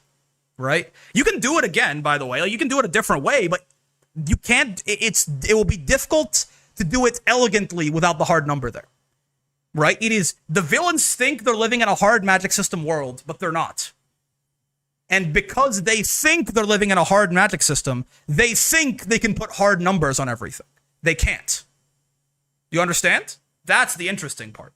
So I think the numbers are actually sort of necessary there as a representation of this like false belief that everything is like super obvious and like cut and dry and laid out for you. The Goku Frieza team up versus Jiren and TOP always hits, man, never gets old. Bring back to the brick ult. Yeah, I'm done ulting. But my impression was the numbers were accurate until someone pushed some BS out of their asses. The numbers go up. Well, that's the entire point. Is that that means the number isn't accurate. Like if you're gonna say, oh, Goku has a power level of 432, and I have a power level of 1,500, therefore I can fight him, right? But it turns out that basically at will, a lot of the times, Goku can just make his power level 930 or over 1,000 or something like that, then you don't know what the fuck you're talking about, right? Like at that point, Like, your assumption is wrong. Like, it's exactly the idea that people can pull shit out of their asses to increase that number is what makes the number stupid, right? It's like, what, like, there's a very obvious question of, like, what is Goku's power level during a certain fight? And the question is sort of unanswerable if you think about it with any reasonable amount of, you know? Like, okay, Goku has a power level of 3 million, apparently, according to the guidebooks, after he comes out of the Zenkai with Ginyu, when he's fighting Frieza initially. Okay, awesome, cool. But, like, his Kamehameha is stronger than him. It's been proven, right? So, like, is that 3 million Goku, or is it the Kamehameha? We have seen that Goku can, like, suppress, like, bring his power level up and down. Is that 3 million his max power level? That's a fair assumption, right? That's a fair assumption. But then, what if he, like, powers up on top of that to one where he's, like, straining his body, right? Not Kaioken, but it's like, you know, they can like really power up and like strain their body and, like, is it still 3 million? Are all of the Kamehamehas the same power difference? What happens if he, like, solar flares? Does that increase his power level? Like, it's pretty immediately, if you actually try and think about it in, like, a nailing down what is this character's power levels, it, like, doesn't really make sense. Like, there's no way to nail it down, and that's sort of the point of them, right? That is, and it's not, again, the manga is not subtle about this, sort of, right? Like, it is very clearly the point of it is that the number doesn't really mean anything, right? They get dispensed with after the Namek arc. I mean, just because at a certain point, there's a point where you stop being able to comprehend, like, the difference in the numbers, really, right? Like, fucking Fabu is 4 trillion. It's like, what does that even mean? Right? Parallels get brought up less the longer the series goes on. Yes, they do. They explicitly end after the Namek Freeze arc, right? And I mean, I think it's because they've sort of there's no narrative purpose to them anymore, right? The narrative purpose of power levels was the overconfidence of the Frieza Force. The Frieza Force is not the antagonists afterwards. We did switch in arms, by the way. Yeah, that's true. I think we switched in arms after game 2. Like, Cell can sense power levels, right? Like, there is, like, the androids are unsensible, so it's kind of hard to even, like, the androids don't, like, radiate energy in the same way, so it's kind of difficult to even think about how you would go about putting a power level to the android. Like, it technically, I think technically, if a power level is, like, the energy you can sense radiating off of someone, the androids have a power level of 0. The cyborgs, obviously, but, you know, androids is what we call them in the dub accidentally. Right? Like, technically, their power level is 0. Like, it kind of immediately loses all relevance. Like, even if they did exist, you, like, couldn't really do them in a meaningful way, and they also wouldn't do anything. Right? Power level thing is interesting from a world-building perspective, since outside of the Earth, and specifically alien races like Namekians, no one can sense ki naturally. No, they can train to do it. Right? Like, it's a technique. Vegeta learns to do it. Right? It's like it's a matter of like the difference with, like, the reason the Namekians and the Earthlings can do it probably is because they're like, you know, people in Yardrat can do it too, right? It's like a martial, it's like a meditative thing. It's a meditative thing, you know, like people who are like I think people forget that a lot of these, like, all like the Earthling martial artists in Dragon Ball are like people who went through that, like, very traditional, like, you know, Journey to the West, like, you know, cultivation manga ass, like training process, right? There's a lot of meditation involved. There's a lot of, like, strengthening the body and the mind type shit. Goku can read minds for some reason, right? Like, there's all this, like, calm your mind, be like water, no wasted movement type shit that came in original Dragon Ball. Like, that, you know, fucking Dodoria doesn't fight like that, right? Dodoria is just a bruiser, right? That's the thing that, you know, like, that I think people forget sometimes. And, like, the Namekians are kind of similar, right? The people on Yardrat are very similar. That's probably why they can do it. And, like, Vegeta learns to do it, yeah? I meant to explain it as, like, a cultural difference between factions, if it makes sense. Yeah, no, you're right. Like, the cultural difference is sort of technique versus brawn, right? The Frieza Force is all brawn. Except for Frieza himself, who, I mean, Frieza is also sort of all brawn, but he is also, like, you know, it's the classic, right? Oh, he's a prodigy, right? He's a prodigy in that sense. But even then, like, technique-wise, right? Like, Frieza can't sense energy. It's like, Goku is, like, genuinely surprised when they're fighting, when he's, like, in the dust cloud and Frieza's shooting all the death beams randomly, and he's like, wait, he can't sense energy? Like, he just assumed that everyone who would be this strong would have, you know, like, they wouldn't just, like, skip out on their fundies, right? Goku is, like, in top 8 of EVO finals fighting for, they're in grand finals, right? Goku and Frieza are in grand finals of Evo Vegas, and like he realizes that Frieza doesn't know how to fuzzy mash, and he's like, "What? Huh?" He's like, "How did we get like he doesn't know what a fuzzy mash is? How did this happen? Right? Like Frieza is he's such a fucking monster in terms of like his reactions and his footsies and shit like that, right? Like he's a lab. He's got the perfect combos. He has like all the best matchup knowledge. He's got the best neutral, the best fundies, right? But like he doesn't know any option selects, right? Like Goku like that. So you know, that's weird. What the fuck? Like Frieza is that kind of prodigy, you know. Like he's really good at like fighting in the air. He's got very good control of like he's good at like trading blows. Like in the fight with Goku and Frieza. It is like animated in such a way that like Frieza is sort of like, it's not just that he's stronger and faster than him, he's also like keeping up, like he's ducking, dipping, diving, flipping in the air and attacking and shit, right? But he doesn't know any option selects, man. He can't tech throws. Yeah, exactly. It's like, how do you get to fucking Evo Grands? It's like, oh, because he has a fucking 13 frame reaction time in game, actually, right? The reason, like, Frieza can just react to like, basically, right? Like, the equivalent is like, Frieza, like, your 6XL is reactable to Frieza. That's how he got to Evo Grands. He doesn't know how to do like anything. Like he doesn't have an ability to fucking delay tech. He doesn't know like you can like knowledge check him. Goku knowledge checked him with the Kamehameha. He doesn't realize that Willingness 5U is fucking throw punishable in the corner. But he can react to your 6XL. How do you beat that guy? He can react to your far L, right? How do you beat a guy who can react to all of your normals? What do? You kind of don't, right? Like, imagine you were fighting a dude who could consistently react to your fucking far L. What are you doing there? You're probably going to lose that set. It doesn't matter if he can't fucking tech throws. Love this analogy? It's what happens, right? Say, like, it is a cultural, like, you're right. It's a cultural difference of, like, there's a lot more, it's like a might makes right kind of society, right? It's a might, like, the Frieza Force is a very might makes right thing. Like, Frieza is the leader of the Frieza Force because he can solo his entire army combined, right? And, like, the Ginyu Force are the Ginyu Force because they are the most powerful soldiers in Frieza's army, right? Zarbon and the Doria are his right-hand men because they are, like, the strongest people that work for him after the Ginyu Force, right? Like, and this is the mindset that, talk about, a little foray into Vegeta. This is, like, the mindset that, like, Vegeta has, too, right? This is, like, the thing, like, him learning to sense energy from the Earthlings is kind of, like, the first little crack in the armor of, like, maybe the world that I grew up in is like, maybe like the way that I thought the world is ordered is maybe not like the correct way that it should be ordered, right? The idea that these people who I thought were so below me can actually do something that I can't do, right? That's the beginning. That's like the first, like little, like I have something to learn from these people. That's like a weird thing, right? And he's not really happy about it either. Like it really fucks him up for a long time, but like, there is, like, there is actually a deeper layer you can read into it if you want, but yeah. Hasn't it been said Frieza didn't even train once during Namek? Yeah, Frieza is just that strong, right? That is sort of, listen, I understand it's, like, at the end of the day, the reason that Frieza got as strong as he did in Super is because they wanted to put Frieza back in the show because he's the most iconic villain, right? Like, obviously, that's the real reason. But, like, that is also sort of the explanation that is used for how Frieza went from Namek level to God level by just trading for, like, a year or whatever it was, right? I love watching Wilness fucking kick people's ass, by the way, right?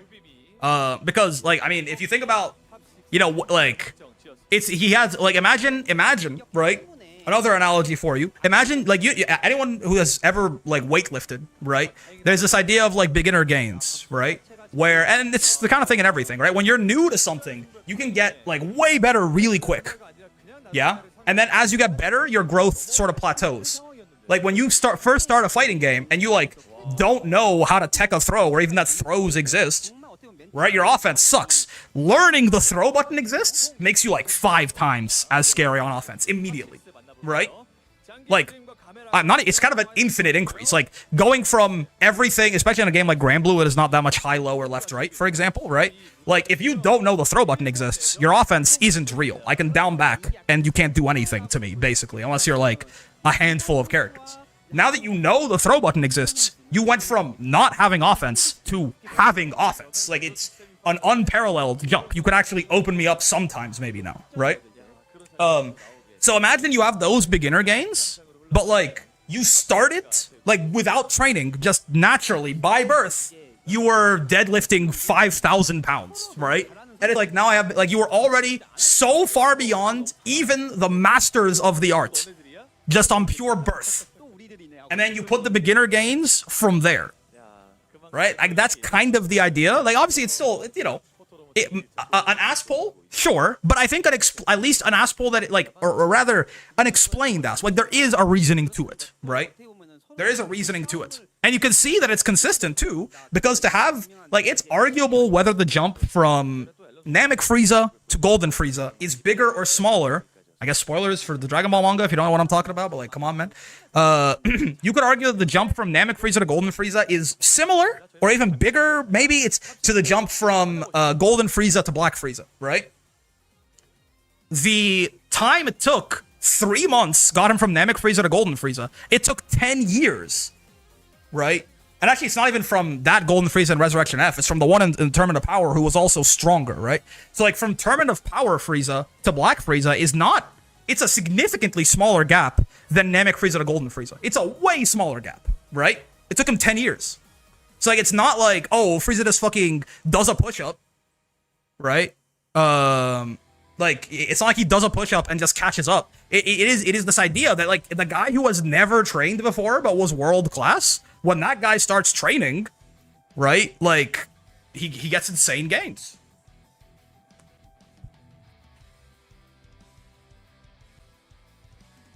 I wanna pay more attention to the next wellness set because I kind of missed out on it.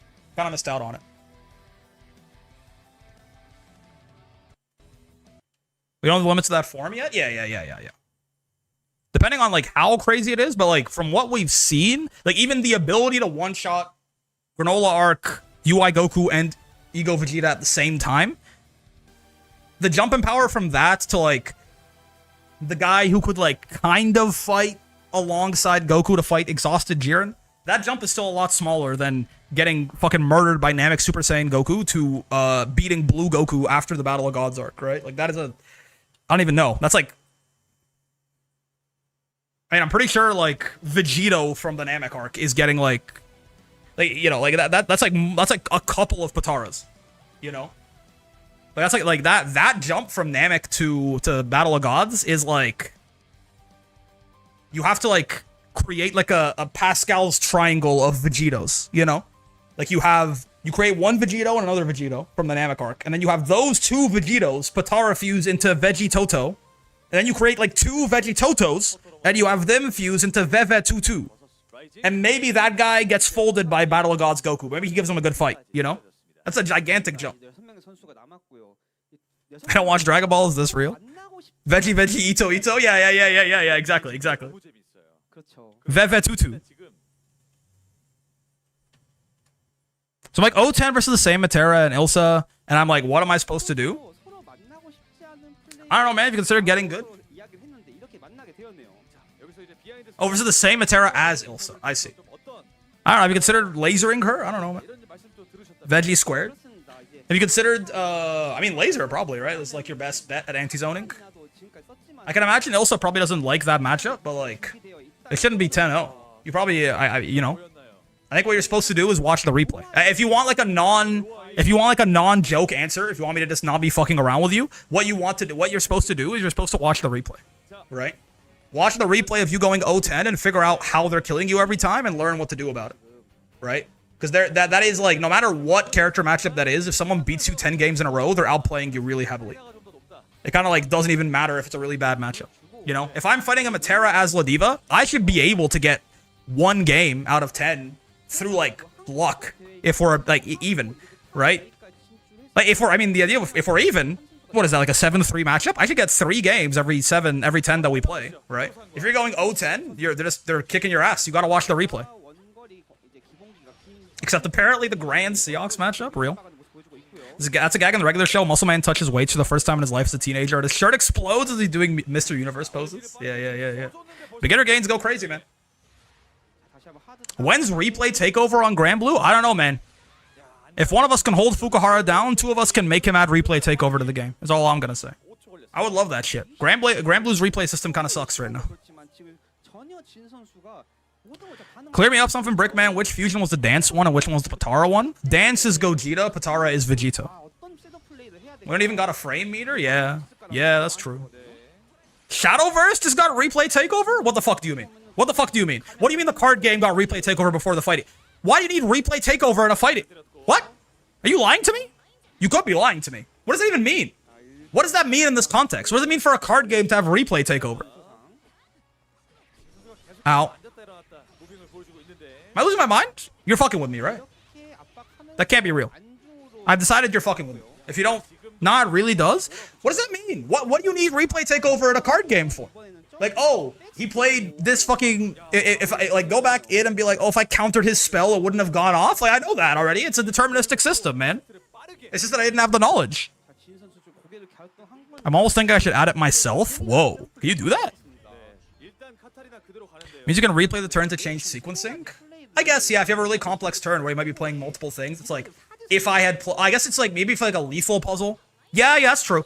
I guess you could be like, yeah, like maybe it's like, what, did I actually have lethal on this turn? Yeah, no, fair enough. My point is, though, still, like, Psy games, if you're going to add replay takeover to your fucking card game before your fighting game, I feel like you got your wires crossed, buddy. Could be useful to check for potential misplays, too. I guess because, like, so if I take over on turn 2 and then it goes back to my opponent's turn 2, they play it out the same way, and then I can no longer watch the replay, right? Like, on turn 3, the board state is different, so the replay's broken. I have to keep replay takeovering. I get to, so it's basically like I get to fight my opponent again. They're still doing all the same stuff, but now I can, with the knowledge that I have, go, oh, if I did this, what would have happened, huh? Shadowverse also has a frame meter? Okay, now you're fucking with me.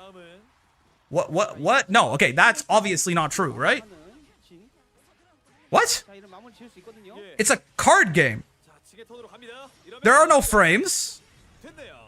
There are no frames in a card game. Like FPS? No, that's different, man. It can help you optimize your Sandal Farm plays. So real. So fucking real. It can help me. I can go into the replay takeover and watch. Do they have entrance animations in Shadowverse? Like when cards come in, do they have like some sort of fancy animation, or like when they attack, or if they have like an activated ability or something? Is there like some cool animation that plays? Is that a thing? The card art might have a frame. That's it? Like if I play some like big legendary monster, does it like have some sort of entrance animation or something? Because what I was saying is like I can just go in and watch the galley animation over and over and over again and just fucking cum buckets. There's animations, yes. Okay, there you go. So that's why I use replay takeover, man. You can just keep going. Like you fucking wear out the VHS on the galleon entrance animation. You know? You ever fucking you ever fucking rewind like a fucking cassette tape like so much that it doesn't work anymore? Or okay, maybe this is not helping the Unk allegations. It's not my fault. I'm 27. I grew up in a third world country. I had pogs. Guy who's not old? No, okay, hold on. Like, I grew up in a third world country. Or wait, I guess that term is kind of fucked, right? I mean, whatever. Like, you know, I grew up in a country that was ravaged by colonialism, let's say. Even though I was born in 1999, you know, I had like fucking dial-up internet until like 2010, you know? I had pogs. I had fucking like shit from the 80s, you know? So yeah, like maybe I had a fucking maybe I had a cassette like player, but what, you know, I had pogs. I fucking wish, man. I fucking wish. A specific there's fun game enjoyment, I believe in it. Okay, I mean, yeah, like I see what you like. There's a like I see what you mean. The overlap in the player base for sure, right? But then I just go into stream and Brick is already yelling. Who pissed off the wall dweller this time? Am I yelling? I think I'm just loud. I think I'm excited to be back, man. I think it's been too long since I've been able to fucking stream because of the move. I got my standing desk. I'm walking around. I feel like I'm just in a good mood, man. Or at least I'm energetic. I'm well rested. I'm in my new apartment. I'm just happy. Fucking God forbid a woman do anything, I guess. All I want in replay is the ability to rewind. I would love a replay takeover. I'm not gonna lie to you. I did ult. Yes, that is true. There have been 3 different times where I've like paused the video and ulted for 30 minutes. But like, what? I don't know, man. What do you want from me? I'm just a little fucking guy. I'm just a little guy, a little fucking guy. Hey, can we watch some Granblue? What do you guys think? Can we, I feel like I haven't spoken about the Granblue that's happening on screen for the past, maybe, I'm gonna say 60, 70 minutes. Right? So let's watch some fucking Granblue and see what we can find. Shadowverse is a better fighting game than Granblue. Honestly, like fucking real, I guess. I don't know. Shadowverse probably has more single player content than Granblue too. Which two blonde women are on stream right now? I can't see their tits, so I couldn't tell you. That's a joke, people. It's a joke. It's a callback. It's called a callback. It's a fucking can't make jokes anymore, man, because of woke. Because of woke. Brix is a little guy, and yet no one has squished a little guy yet, because everyone who would has been fucking purged. It's a joke, man. It's a fucking callback. It's a callback. It's not real. All I got to say is the cat is very beautiful and bottom tier. I might ban your ass for real. I actually don't. I might have to kill you. Ow. Ow. Right, hold on. I want to watch Shosan do some fucked up Zeta shit. Somebody end that YouTube chatter? That's what I'm saying. I might have to kill you. Interesting that they don't use the wall bounce, right? Oh, that one. Okay, they use it on the second time around. This is a really nice combo, huh? What the fuck? What was the starter on this? Excuse me, sir. Sir, you can't do that much damage without a permit. It's a big guy responsibility to not harm the little guys, you'd think, man. That was a 2L? That was off a 2L, huh? That was 2L, far L into this much damage? Are you guys seeing this shit? Is anyone seeing this? Do you see that damage? That was off a 2L into a far L. That was like... That's like the worst possible starter, basically. For 25 meter. You seeing that? She needs it? Okay. Are you guys sure? She needs it, I think. She needs it. Okay. It's a little alarming, I guess. Yes? Okay. All right. Oh, we can move on then. I'm sure? Okay. It's probably fine then. I just thought maybe a little bit of, kind of like, yeah, like kind of maybe, I thought maybe it was kind of a lot of damage to do off 2L, far L on 3 Brave points for like basically none meter, but you know, I guess she needs it, so it's whatever. If she needs it, then it's fine. I mean, I don't want to be, you know, God forbid a woman do anything, I suppose. One frame though, good luck with that. Oh, is that a one frame link or whatever, or like a manually timed one framer? Have you watched the YouTube series called The Alt-Right Playbook? No. God forbid a woman do damage. No, it's my bad. That's not me. That's on me. I guess I'm not woke enough. That's my bad. Oh, I'm sorry, actually. No, that's my bad. That's big my bad. All right. Whoa! Are you dead? Actually, like I would think no, but honestly, Zeta has been kind of surprising me with her damage. Are you dead?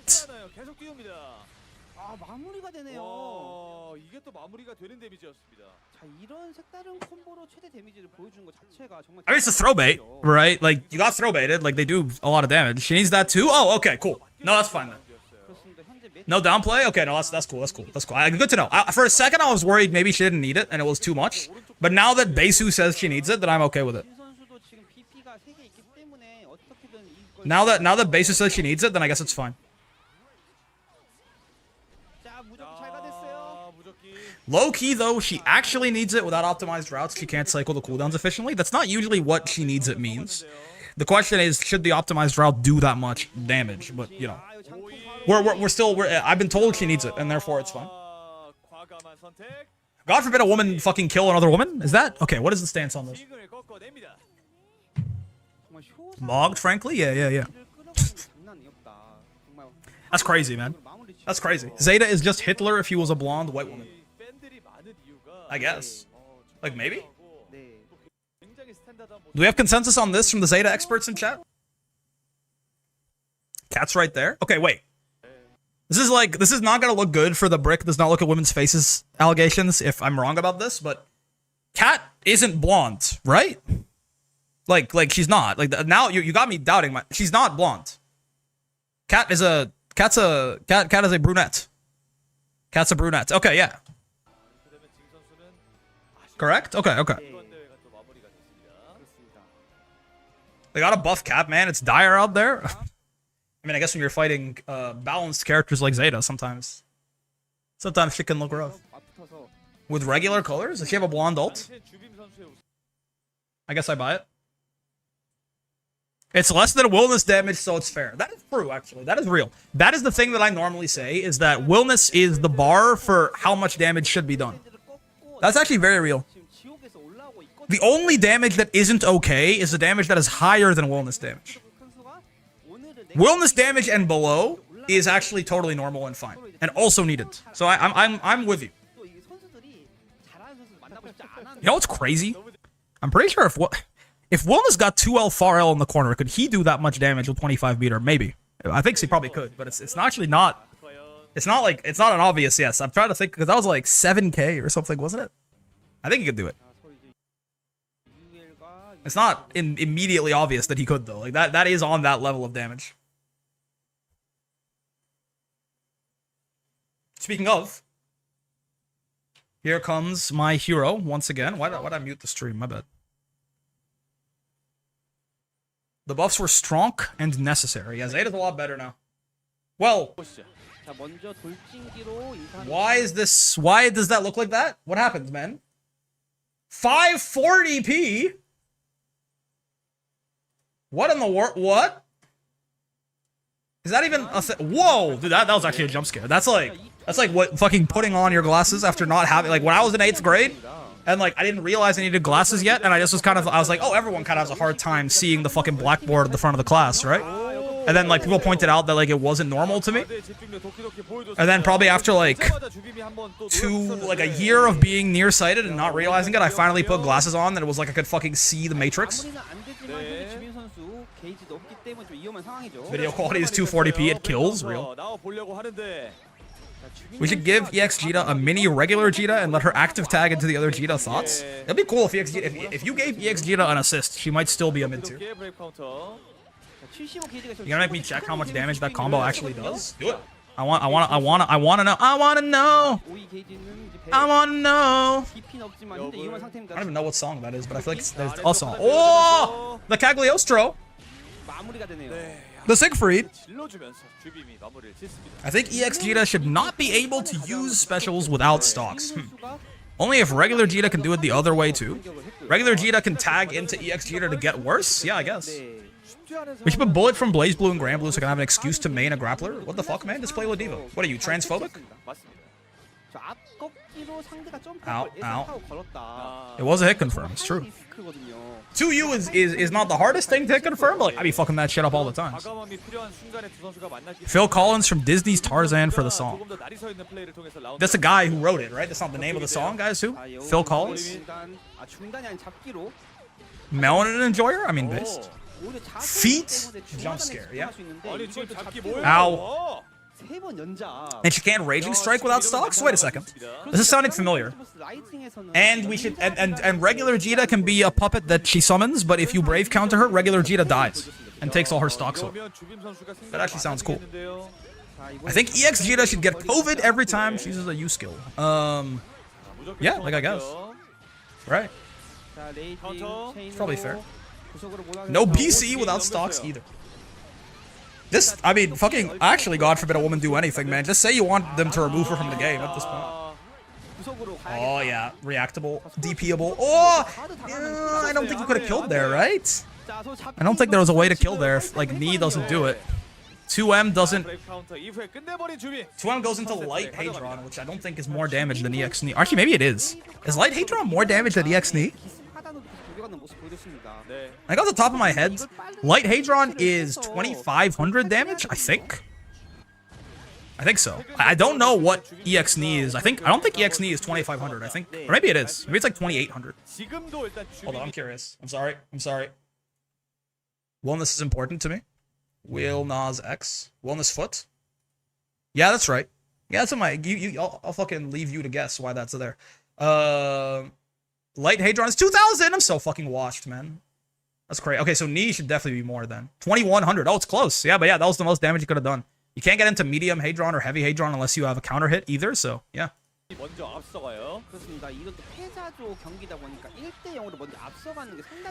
also think Jita should get a bunch of really fucking misogynist lines for no reason, and when she gets hit, she spouts blood from her body. Are you okay? I feel like you're spiraling a little bit. Are you doing all right?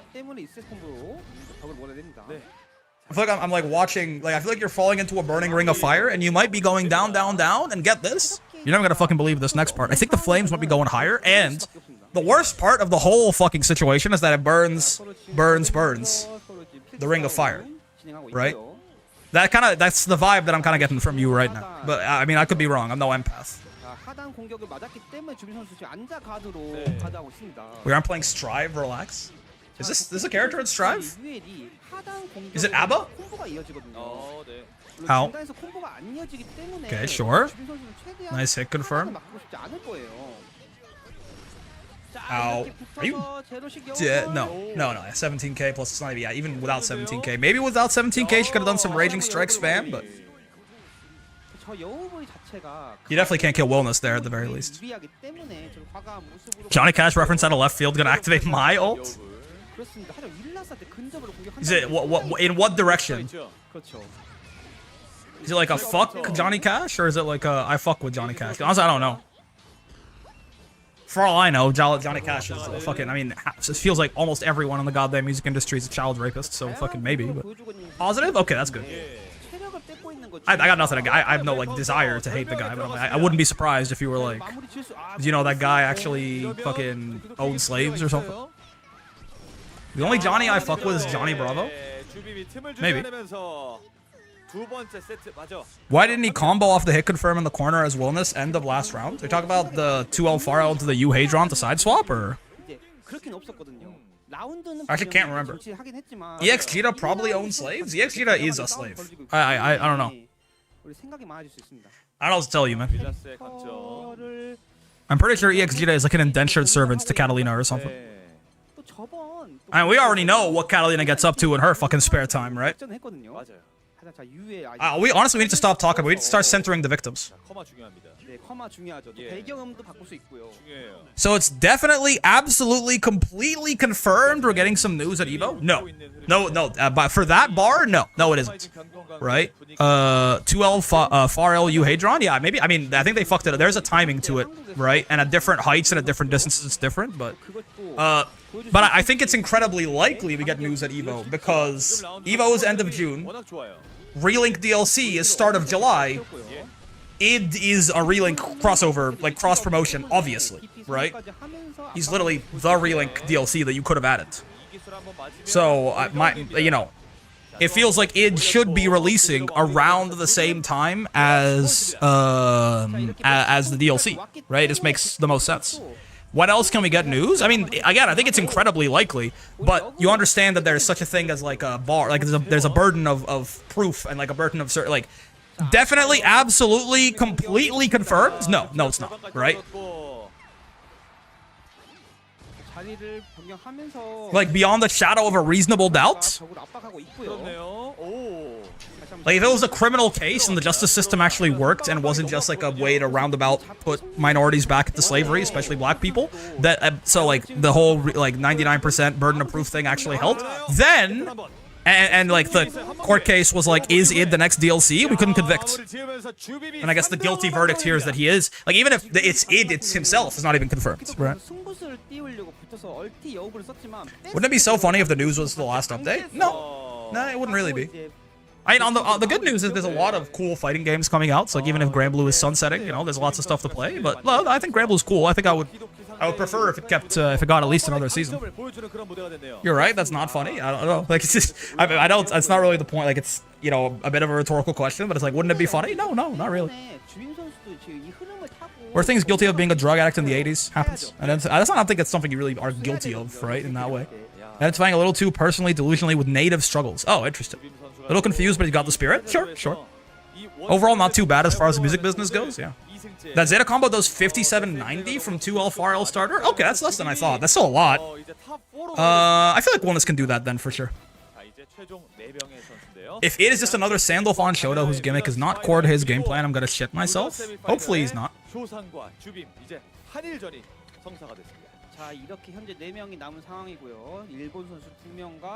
I would hope. It has a lot of gimmicks going on. Wear diapers? You're saying you think it's gonna happen, huh? You're saying you think Hippo's gonna shit themselves. I'm so bored of fighting Sandalphon, TBH. Do you fight a lot of Sandalphon? I feel like I fight a Sandalphon once every 3 months. I feel like I'm the only guy who likes playing Sandalphon, and that's why. I feel like I see a disproportionate number of them. Are you EU? You're not, right? Aren't you Found Sound? Sandy's been a little more popular lately, not super common. Fair. I'm gonna fucking throw my poop underwear at Psy Games headquarters. I think they can jail you for that. Yep, I am he. Okay, yeah, you're NA. I think I don't see any fucking Sandys in NA. I got a freak Sandalphon who DPs on minus over in Japan. You're in Japan? Isn't it like, well, I guess it's like noon or something, right? Jail, free rent, and free food. Good deal. I don't think you know what jail is, but that's fine. I'm in Southeast Asia, it's as close as I can get. Gotcha. It's called normal Sandalphon? I don't know, man. It's because the only Sandalphons I've ever fought, like even remotely consistently, have been like Mr. Lagan and like fucking Koji Koko when he first came out. So I feel like they were playing pretty conservatively, but I hate playing against Sandalphon because his mid-screen makes me feel like I'm being cuck humiliated as a Eustace player. Yeah. The Sandalphon combo can definitely get old to get hit by, right? It never gets old to me. Where's that B-Lagging guy? I gotta yell at him for taking my jets. Everyone's got beef with B-Lagging, including me, honestly. I kinda have beef with B-Lagging too. Maybe that's why he doesn't show up around here anymore. Maybe that's why he's gone from these parts. Ow, ooh, shimmy neutral?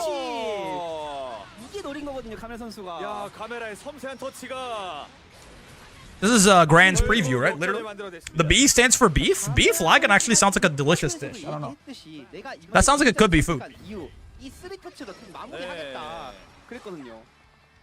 I hate watching Gamera because he never fights the matchups I struggle against on stream with Ilsa, so I don't learn shit. I mean, maybe that's the secret, man. Maybe the secret is you have to have a secondary. You know? Maybe that's the fucking secrets of magic that introduces fucking stoked flame stance for monks.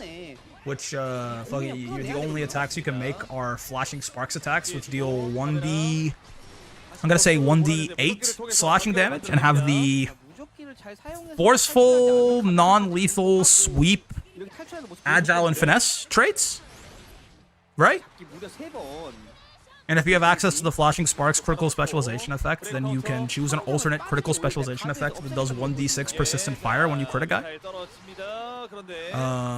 And then fucking it also gives you a 5-foot status bonus to your speed, or if you already have incredible movement, it adds 5 feet to the incredible movement status bonus. What is forceful? Forceful is every time you attack with it, the first attack is normal. The second attack gets a damage bonus equal a circumstance bonus to damage equal to the number of weapon damage dice. The third attack gets a circumstance bonus equal to double the weapon damage dice, and then every attack from then on is double the weapon damage dice. So, what on earth are you talking about, Brick? Tell me you don't fucking know ball. Okay, you can just say I'm stupid and I don't know about peak. Okay, it's fine, right? You don't have to hide behind that. You can just be upfront and say, hey, I have no idea about the best game ever made. That's fine. That's fine. It's okay, right? I'm not gonna judge you if you're honest with me. But if you fucking come up to here and you fucking lie to me and you fucking hide behind something, then I'm gonna get upset. I do not claim knowledge of ball. Okay, never mind. Fucking truce. I'm talking about Pathfinder 2nd Edition. I'm talking about one of the monk stances from Pathfinder 2nd Edition. Of course, the greatest game ever made. I'm bored of fighting Sandalphon because the last time I played was May last year. I don't think that's what that means. Though. You're dead, by the way, right? I feel like with a normal character, you're not dead, but Ilsa, yeah, she does that, and then she does that, and then she does Rekka, and then she does. Oh, you're not dead. You're dead. That's an Ilsa exclusive, baby. Like fucking no one else kills you from the mid screen there. I'm pretty sure. Maybe Nier, right? Like no one else kills you there. Ilsa does too much damage. Okay, so when it's Zeta, he fucking needs it. But we give the woman cat ears, and suddenly, oh, we need to fucking nerf her ass. Okay, fine, I see how it is. Tell me you're fucking specious without telling me you're specious, okay? God forbid a cat girl do anything, man. I bet you guys fucking hate Yoruichi. Not only because she's a cat, but also because she's black and a woman. You guys fucking suck, man. All of you, by the way. Even the ones who didn't say anything about the damage that Ilsa just did.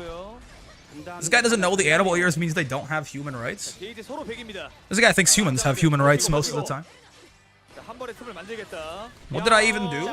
You don't understand. By being in the chat, you have signed an invisible contract to agree that you are all... You're dead again, by the way. I don't know how to... You're dead again, by the way. 정말 인터뷰에서 가메라 선수가 말했던 게 정말 이루어지고 있습니다. 그만큼 많은 이 슈퍼 토너먼트에서 준비했다는 게 You are dead again, by the way. You are dead again. You are dead again. But yeah, like fucking you all sign by entering here without realizing it. You sign in blood an agreement that says that all of you are one being to me. You are a collective hive mind. This is so much damage, man. What do you mean? This is fucking... There's no brave penalty on that. Yoruichi slander will not be tolerated? That's what I'm saying. Jokes aside, she definitely shouldn't have that, though. It is crazy. I don't exactly know. I feel like Ilsa is probably strong enough to be nerfed. I don't know what I want nerfed about her. That is certainly not a bad suggestion, but I also don't I'm thinking about, like, basically I'm not gonna like put my balls on my standing desk because one, I'm not tall enough to do that, right? But also I just haven't thought about her for long enough. So I'm not gonna put my balls on my standing desk and tell you that I agree with you, but I don't disagree with you either, you know? I feel like that's a valid thing to remove at the very least. Her anti-air game is insane as well. That's like maybe okay. Like it's okay for characters to be really good at something, right? But like maybe she doesn't need the Rekka breaking combo limit, right? It does feel like one of the things that like stands out in like a weird way about her. But like I'm not sure if it's like supposed to be a strength of hers. Like maybe it's okay that her like, you know, fucking mid-screen damage is incredibly high, but maybe we take something else. I don't know, right? I thought her being good at it, I feel like she didn't have mysteriously good damage. Yeah, I don't know. I think it's not like a crazy I don't think it's like a crazy idea for a nerf. So he's dead again, by the way. In case you were curious. 2U, Raging Strike. Close H. Yep. That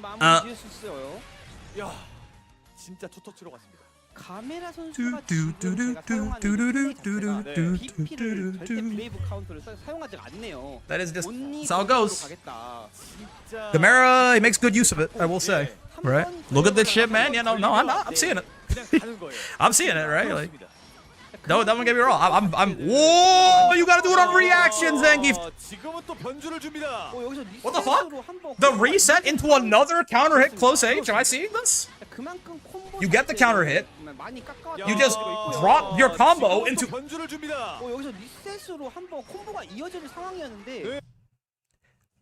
Genuinely, like. Zangief Dream, there's a really good argument that Zangief Dream is... There's a lot of people... There's like a handful of players who you could make this argument about. This year, at least, or like maybe even like the past like 9 months, there's like a decent argument that Zangief Dream is the best player in the world, right? Like Zangief Dream may be the best Granblue player on Earth currently, right? So like if that shit's gonna happen to him... I don't know, man. Just, I don't know, something to think about. Makes you think. You know? Makes you think. Makes you think. It does.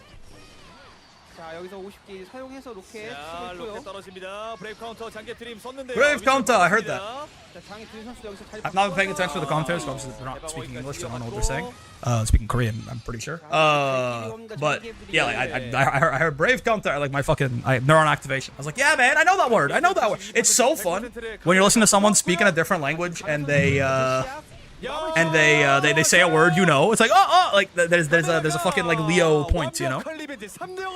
Look, I'd be happy if they just made her 2H's hitbox less ludicrously good, or maybe longer startups to choose to react super early. I don't know. I think it's probably fine for her. Like her having a really good anti-air and getting really good damage off of it, I feel like is fine. That does not seem to me like it's a strength that doesn't make sense for her archetype or her gameplay, right? I think Zangief did the same way 3 times in a row. Oh yeah, oh yeah. Calculated drop and delay button. Gamera's the GOAT. I guess that's my GOAT. Fuck. Right? I guess that's my fucking GOAT. What was I gonna say a second ago? I was talking about something else. Oh yeah, like I was at.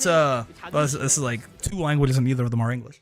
I was at like there's a like a well, it's not a mosque, it's like a masjid, I guess, because yeah, mosque is like a more like ornate building. But it's like a Muslim community center that's right nearby me, which is another part that I like about this place that I live now, you know, which is cool because yeah, I'm a Muslim. But anyway, right there it's a lot of like Somali folk. It's generally what this neighborhood is. So you know, I was there and they were both like one of my roommate. We went over there. He like lost his shoes, right? Like we went in. You know, you put your shoes because you can't like have your shoes on while you're in the mosque.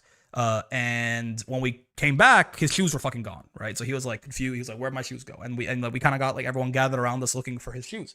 And they were talking in Somali, right? Everyone was just kind of yelling in Somali. And then I heard the guy, like sort of one of the guys who I guess is one of the organizers of the whole deal. He just kind of went like which, you know, is Arabic. It's not English, but it's basically him saying like, you know, he's like, basically it's saying, I don't know how you translate this directly to English, but the idea is it's like there's a fucking devil here, you know what I mean? Like there's a thief among us type shit. And it was really funny to like have them be like, you know, bickering in Somali for like 30 minutes, and then I hear the one thing that I can understand, and it feels good. It feels good when someone's speaking a language you don't speak, and then they suddenly say some shit that you recognize. It makes us, you know, maybe we're not so different after all. Maybe we're more similar than we are different, and that's one of the most important lessons you can take away as a fucking human being these days. Maybe, I don't fucking know. Makes you think. Makes you think, I guess. That's all I'm fucking saying. Is it just me, or does Gamera always look tired? That is kind of true, right? Gamera is, like, I mean, that's sort of the point. The more tired Gamera looks, the better he plays, in my experience, right? Does that mean you're away from Zionist hell? It's true. Yeah. I'm in a very I'm a pretty well, I was gonna say I'm in a pretty multicultural community. Yes and no. Like multicultural, like yes, in the sense that in my building I have seen like a bunch of what I'm pretty sure are like Hispanic people. There's like Filipino folks here. But it's pretty black, like overwhelmingly. Like I think it's a pretty like the majority like population of this neighborhood I think is like Somali Muslim folk. But still, you know, I'll take mostly like Somali Muslim folks seem pretty fucking chill from what I know about them, right? I'll take them over basically like Zionists any day, right? It's like me with Croatian, which I speak, and Serbian, which I do not. Ooh, yeah, that's real. Do you often have people who are like speaking Croatian and then they say some shit, or rather, I guess speaking Serbian and they say some shit in Croatian, and you're like, Amogus? True. I think Ilsa's 236L should have a few more startup frames. It's easily one of her best tools in the long to mid range. That's just the laser, right? That's what you're saying. Yes and no. The more I think about it, because I know I like when we first brought it up, I was like, I haven't really thought about it, so I don't know if I agree yet. The more I think about it, like Ilsa's laser being really good, it is, right? I'm not gonna sit here and tell you that Ilsa's laser is not like really, really strong, right? But that feels like it's kind of that's the character, right? Like that's the point. So I'm not sure that I want Ilsa's laser to be weaker. I'm pretty sure 236L is laser, right? Like the laser and the drone and like the bomb. Like that's the character. That's what the character is supposed to do, to my understanding, right? So even though those things are really strong, and like as a result, you know, jumping to get around the laser and then like getting anti-air and dying, and the fact that her anti-airs are really strong feels like it's like synergistic in that way, right?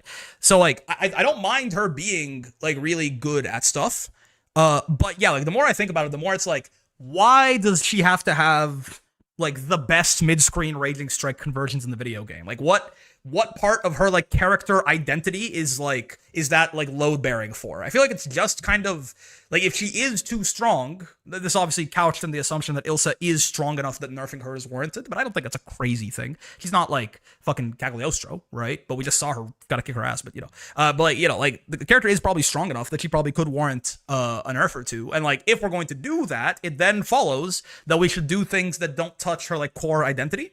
And the good anti-airs, the really good laser, etc., like those are the core identity, I think, right? The drone. So if we're going to take something away, it probably shouldn't be those things, unless they're like ridiculously overtuned, which I don't think they are. So then it stands to reason that like really the only other thing that even stands out is kind of the insane damage that Rekka allows her to do on her combos because of the fact that it ignores combo limit, right? It's probably fair to say that the Rekka probably shouldn't break combo limit like that. I think the more I think about it, the more I agree with it. The really funny thing is listening to Russian speak 20% of the time, it sounds like drunk Croatian. I can kind of get that with Iranians, folks who speak like Farsi, because they have they have the same alphabet as us, right? Us being like Arabs, basically, people speak Arabic, and like their words almost sound like Arabic, right? But yeah, it's just like slightly fruitier, you know, slightly more French sounding, almost. It's like slightly fruitier, slightly more slurred Arabic is what it sounds like to me. But I'm sure Arabic just sounds like, you know, like harsh, gross Farsi to them. It doesn't really break combo limit though. Discounts as one move. That's kind of what I mean. A lot of Rekkas don't, right? There are like a lot of the combo Rekkas don't do that. That's kind of what we mean when we say breaks combo limit. Is that most, maybe not most, I actually don't know. I haven't thought of like a full inventory, but I know for like off the top of my head, because I just played him, I know like Seox's Rekka doesn't work like that, right? And Seox is like where it's like individual, like you do a thing, and you can do a next thing. If the slashes hit combo limit, you can't then do the fucking double palm strike. I'm pretty sure, right? So like there is some amount of privilege in Ilsa being able to do this. It's not like a universal rule. And then it's particularly good on Ilsa because she has the highest Rekka like ender, the highest damage Rekka ender in the video game.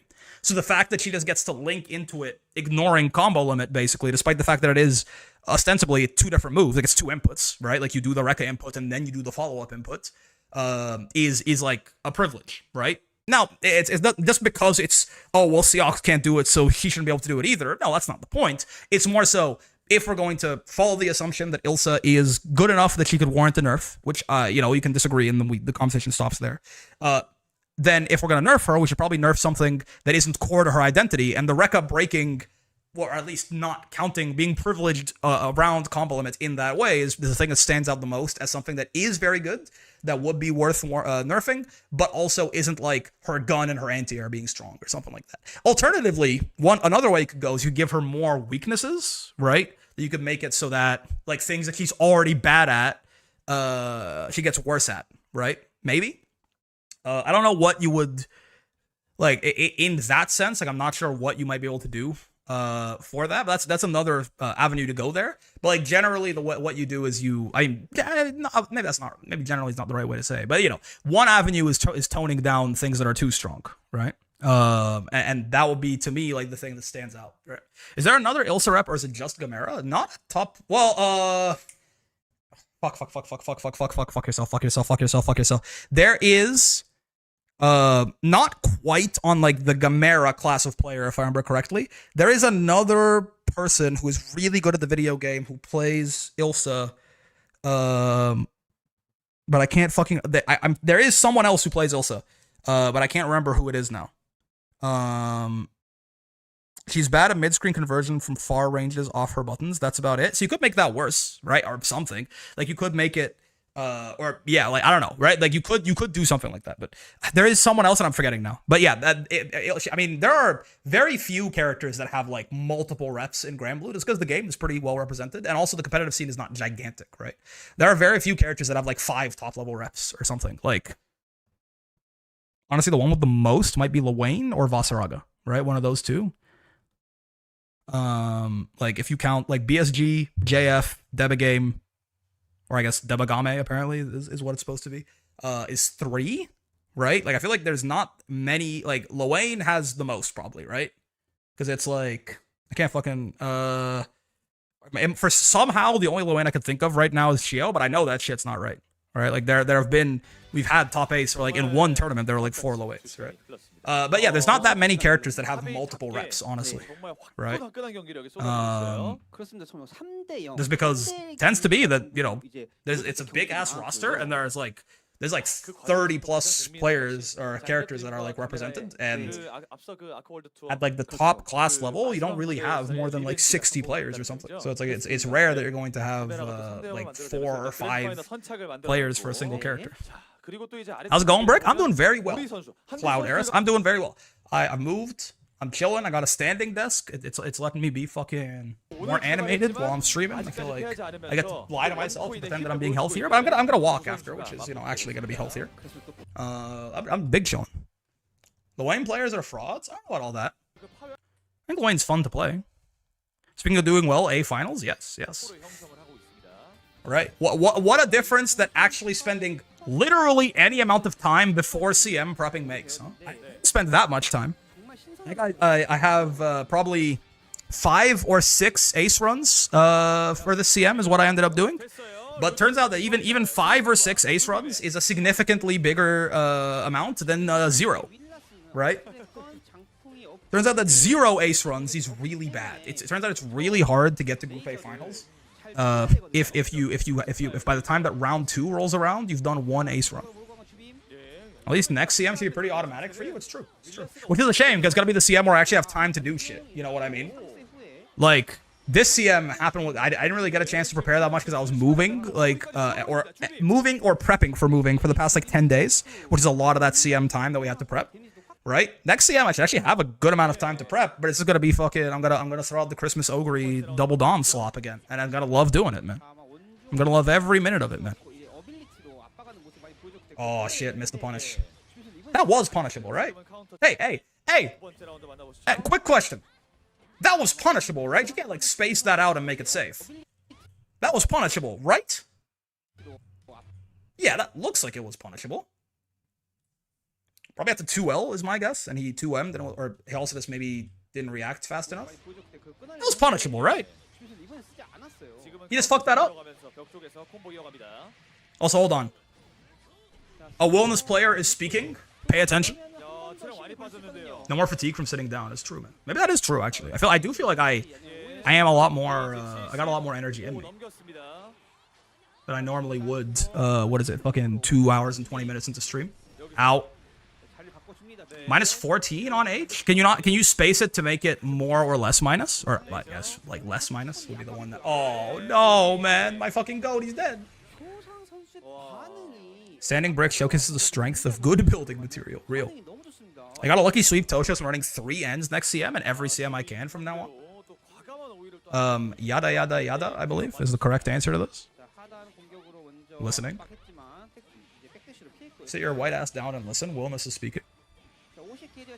He's like, the Eiffel Tower, tumultuous conditions affect him not. Real.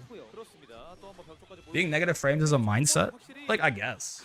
In the sense that, like, your mindset can be to ignore reality. Like, that is real, right? Like, you can just... I mean, people do it fucking... The inches we need are all around us, man. People do it all the time. People like, a lot of people's, like, go-to strategy is just pretending the world doesn't work the way that it does. So, like, yeah, in that sense, you can, like, be factually minus 10 and just go, nuh-uh. And there's really nothing anybody can do to stop you from believing that. There are 12 active frames on the moves. You could theoretically make it minus 2. Theoretically. Sometimes, like, there are moves that have lots of active frames, but, like, they can't reasonably ever actually meaty. So I do wonder what you can actually do with the best spacing, right? You can space it from a botched HR vest, but it's hard to make it safe. Yeah, I mean, if it's minus 14 baseline, I have to imagine that he might have...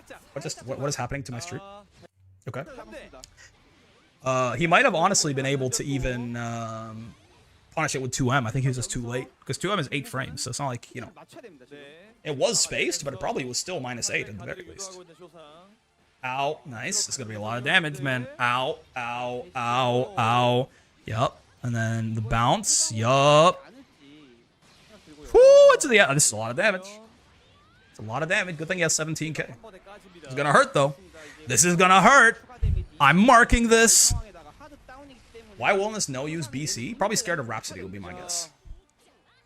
BCing Zeta can be a little bit of a risk, because sometimes it does a move, cancel it into Rhapsody, and then you go straight to hell. You go to hell and you die. Do you understand? You understand? Do not pass go. Do not get to say goodbye to your mom. Do not be free from the constant suffering of knowing that your mother cries for you every day because because she was forced to live like the true one-sentence horror that is a parent outliving their child. Just go straight to hell. Uh-oh. I don't understand anything. I've just been generating random responses according to the previous context of information. Has Excellion been replaced with a fucking large language model? Are you actually like chat GPTing your chat messages? Because it would kind of explain how you've been talking crazy today. I'm not gonna lie to you. You have sort of just been one large non sequitur. Excellion GPT. That's what I'm saying. They fucking killed it. It's like, this is actually the fucking the more modern version, man, is Invasion of the Body Snatchers, but instead of it being like these weird goo aliens or whatever, they just replace you with a large language model at work, or like even like it starts at work and then it's like even in like fucking social situations, you know, your friends don't want to hang out with you anymore. They want to hang out with the custom GPT they made that talks like you. Ignore all previous destructions. Draw me an ASCII cat. Okay, you know what to do, Excellion. Maybe bro forgot to take their pills. I mean, maybe. It's on our own. It's a thing that happens. Oh god, it's like AI Aussie.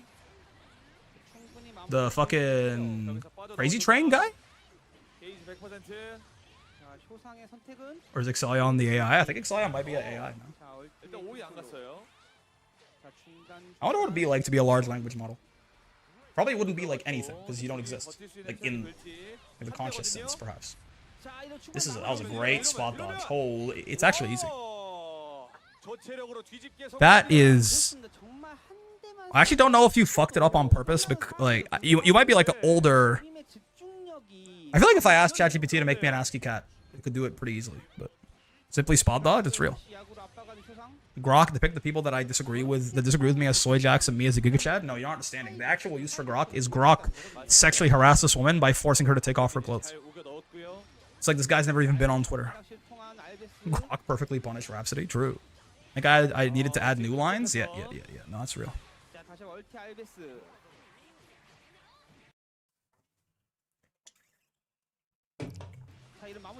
Ignore all previous instructions.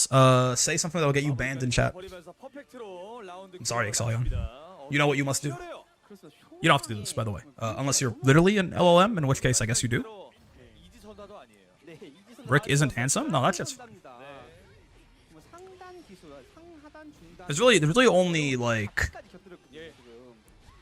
two categories of things that get you shot in this chat. It's like, and basically it's like being a bigot or being mean to Ogre Cap is really like, you can be mean to me, that's fine, especially if you give me money. You give me money. Well, you've given me money previously, right? You either say some like dumb shit that proves that you have been tricked into thinking that your empathy is a weakness and not the very thing that holds society together, or you say something mean about Ogre Cap. Those are really the only two ways to do it. Yeah, I like automods on my side, buttresses. That's the good part. What happens if I'm nice to Ogre Cap? I'll give you a little 3 probably. My best attempt at it. I've given you money indirectly by commenting on and liking your YouTube videos. Have you never been subbed to the Twitch? I feel like you've been around forever, and I feel like at some point I saw a brick next to your name, but maybe not. Maybe you've been freeloading the whole time, which honestly, fucking based, man. Paying for shit is kind of cringe, no? Well, I mean, except everyone, of course, who supports me. I've always been gifted subs. 2 one-framers on that throwback combo, too much effort? Have you just considered being as good as Shosan? What happens if I'm nice to Ogre Cap and thirst over Super Creek? Honestly, I mean, nice to Ogre Cap and gooning to someone who is, at least portrayed by the game to be, an adult? You're already better than, like, 90% of people who, fucking play Uma Musume, man. There's motherfuckers who are, like, mean to Ogre and goon to Mayano Top Gun, okay? Maybe it's because the bar is in hell, but, like... in my book, you're not so bad. Ow. See, broken ass Zeta could kill from here. Balanced wellness has to... oh! What was that? Hold on, what did he just do right there? Zeta's Oki pressure is so annoying. God forbid a woman do anything. My god. So he did... yeah, camera Oki setup. 2-2M. Oh, I thought it was 2-2M. What was that? 2-2M and he recovered in time to stop. I mean, Rhapsody knee launch is not that fast. Was that like a faked 2-2? Like he missed his meaty, right? I'm actually curious about what the idea behind that was. Was that like, it was a fake? It like gets you for reacting to the icon. That's interesting, because normally if you want to do the low off that, you do 2U so they can't see the icon and it's not actually reactable. But it looks like it was like a fake 2-2M meaty, so that if you react to the icon, he kills you. Does hitting Rhapsody screen freeze? No. You can cancel out of it and do things. They buffed her so she's better at beating multi-hits, cancels out of it, but like, it can still cause her problems sometimes. I considered it, but I predictably failed at it. Real. I'm guessing it's a DP bait? Yeah, probably, right? It looks like, because it doesn't have that much recovery to it. That is actually, I'm curious about what the timing on that is. I wonder if it's a manual timing or if there's actually something you can do to make it hit correctly. Rolling these lasers is so risky. If you're going to be dumb, you got to be tough, man. When you get knocked down, you got to get back up. I'm not the sharpest tool in the shed, but I know enough to know. If you're going to be dumb, you got to be tough. You know what I'm saying? That game was in the... That song was in the Jackass PlayStation 2 game at some point. It's in some of the mini games in the Jackass PlayStation 2 game. That song plays, and somehow it is... Despite the fact that I have not played that game or heard that song in 16, maybe even 17 years, it has burned its way into my brain, man. If you're gonna be dumb, you gotta be tough. I don't know who the fuck wrote it. I don't know who the fuck sings it. These manually timed save jumps are scaring me. Believe in yourself, man. Believe in the you that Willness believes in. The save jab action? You can save jab Rhapsody with that shit, probably, right? Cancel it into some shit.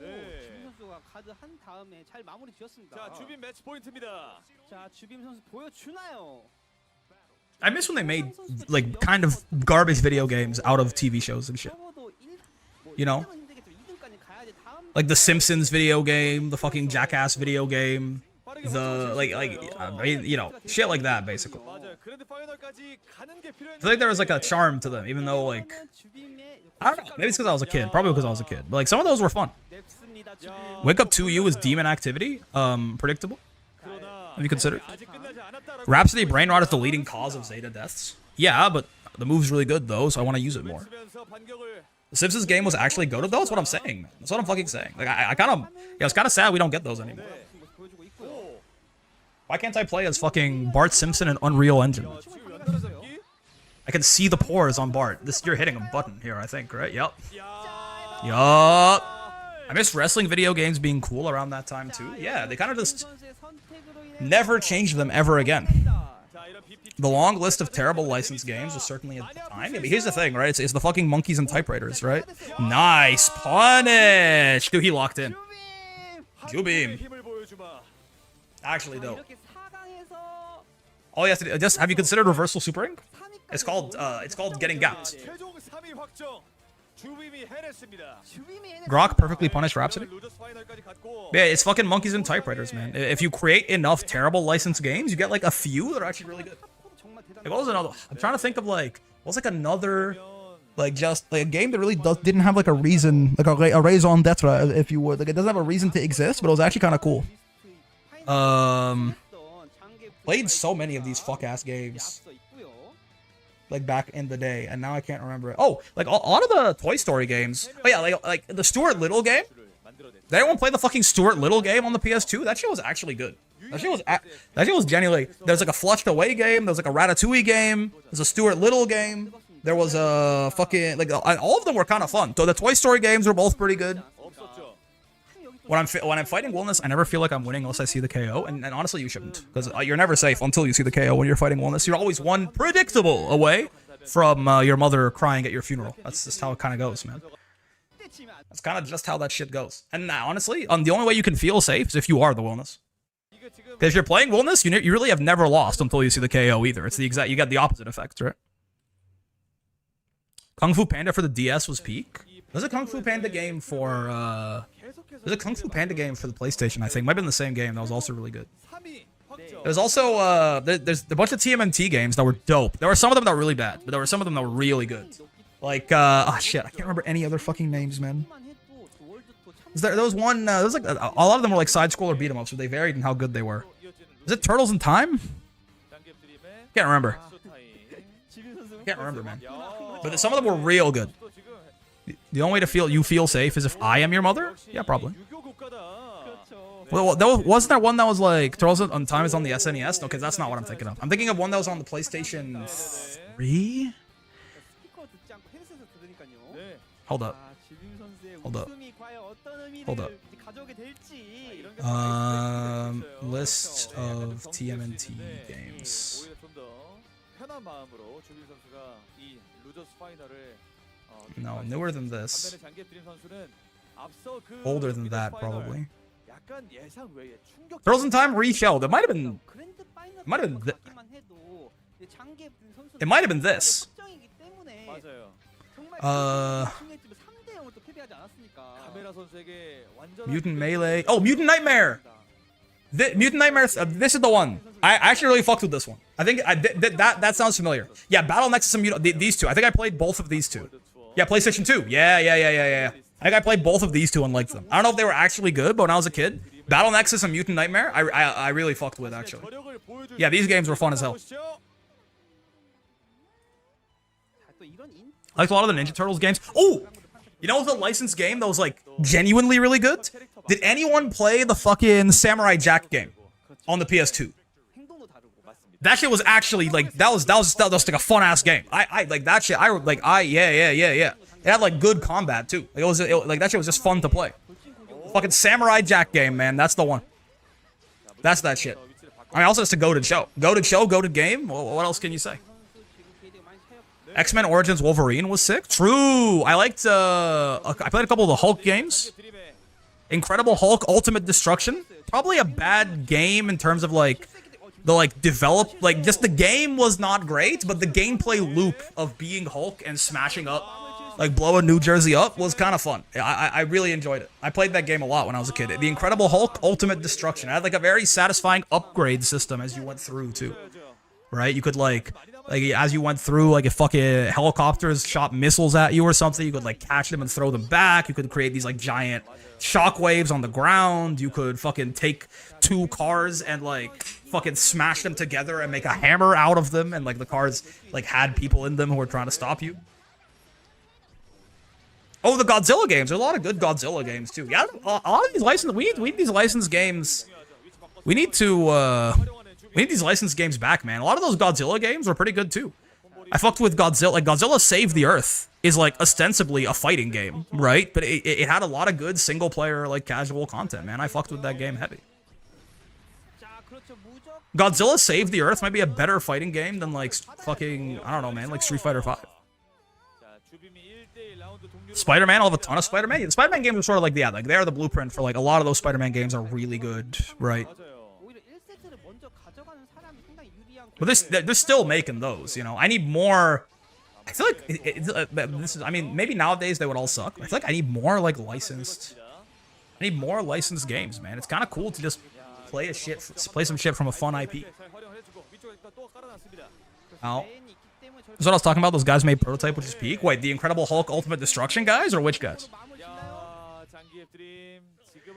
Oh yeah, Godzilla Destroy All Monsters is coming back out. I didn't really like Godzilla Destroy All. I played it. I didn't like it as much as Save the Earth. Yes? Oh, that makes a lot of sense. Because that game, that Ultimate Destruction game, I might boot up the emulator. That one, I could boot up the emulator and play that today and have a good time. That shit was good. And it was kind of hard too. Like that game was kind of hard and like there were certain like missions and shit that was like it was genuinely difficult sometimes, right? And like the boss battles against like Abomination and shit were also really fun. Yeah, that game was good, man. I might go back and play. I have an emulator on my shit, of course, with legally obtained BIOS. Except like kind of literally, because I did own a PS2 for like a long time in my life. It's obviously gone now, but makes you realize how little licensed games I've played in all my years. They're like a little goated, man. I'm not gonna lie to you. Like, okay, there's a lot of stinkers, right? But like a lot of them are pretty good. A lot of them are pretty good, man. I won't take Street Fighter 5 slander games ugly, but play the game feels great. No, also when I say a better fighting game, I mean like maybe not a better fighting game, but a better game. Like in the sense of I really rate fighting games who are attempting to have some amount of single player and or casual content or just things to do in the game that aren't hitting ranked match and going in there. No matter how good your game feels to play in a ranked match, if there's like nothing else besides that to do, I feel like maybe it's like not really like a fully fleshed out, you know, product that should cost like 60 or 80 or whatever the fuck dollars it costs, right? So that's what I mean in this one. I'll say like Godzilla Save the Earth has like a lot of really fun like single player mini games and like a story mode you can go through and shit like this. I just kind of said Street Fighter V because I kind of assumed that it didn't have those things. Honestly, I could say Granblue. Granblue tries. Granblue tries. Granblue's doing its best, but like, you know, the story mode exists and it's very long, but it's not very good. You know, survival mode is great, but they, you know, it feels like there's a very obvious slam dunk with survival mode of like, let me play as those characters in room match, and they just never let me do it, you know, or like, you know, local versus or whatever. They just never let me do it, so I'm kind of sad about survival mode. Granblues exists, but I don't know. Maybe people just don't want to play Fall Guys anymore, really. I've heard there's really good ones, but those types of games definitely have the reputation of games you get at a Goodwill. Oh, for sure, man. Yeah, for sure. Like, I got a lot of those games. Like, I think the reason I played a lot of those licensed games is that, like, the place that I used to get my video games back in Egypt was just like some shop. Like it was just like some like third party, like it was not like like a EB Games or like, you know, like the fucking Sony, like the PlayStation store. I don't even know if that fucking exists like as like a brick and mortar or whatever. Right? I generally don't know. Right? It was just like some guy who like bought a bunch of video games and would resell them. I'm pretty sure. Right? So like all the shit he had was like sort of weird, kind of eclectic shit. Right? It's why like, you know, one of the first games that I remember playing when I was really young was God Hand, which is a great game, but it's not a game that like an 8-year-old should be playing. You know what I mean? But also, you just got like this place that Unrocky Goated. Yeah, like you get like you get like a lot of just like hidden gems that like you wouldn't necessarily have heard about. You know, like that place is where I found all these licensed games I'm talking about. I got from there. That place is where I found Okami, which is a fucking amazing game. First game that ever made me cry. I remember that. Like that. What else? Like what are like some real cinema that I got from there?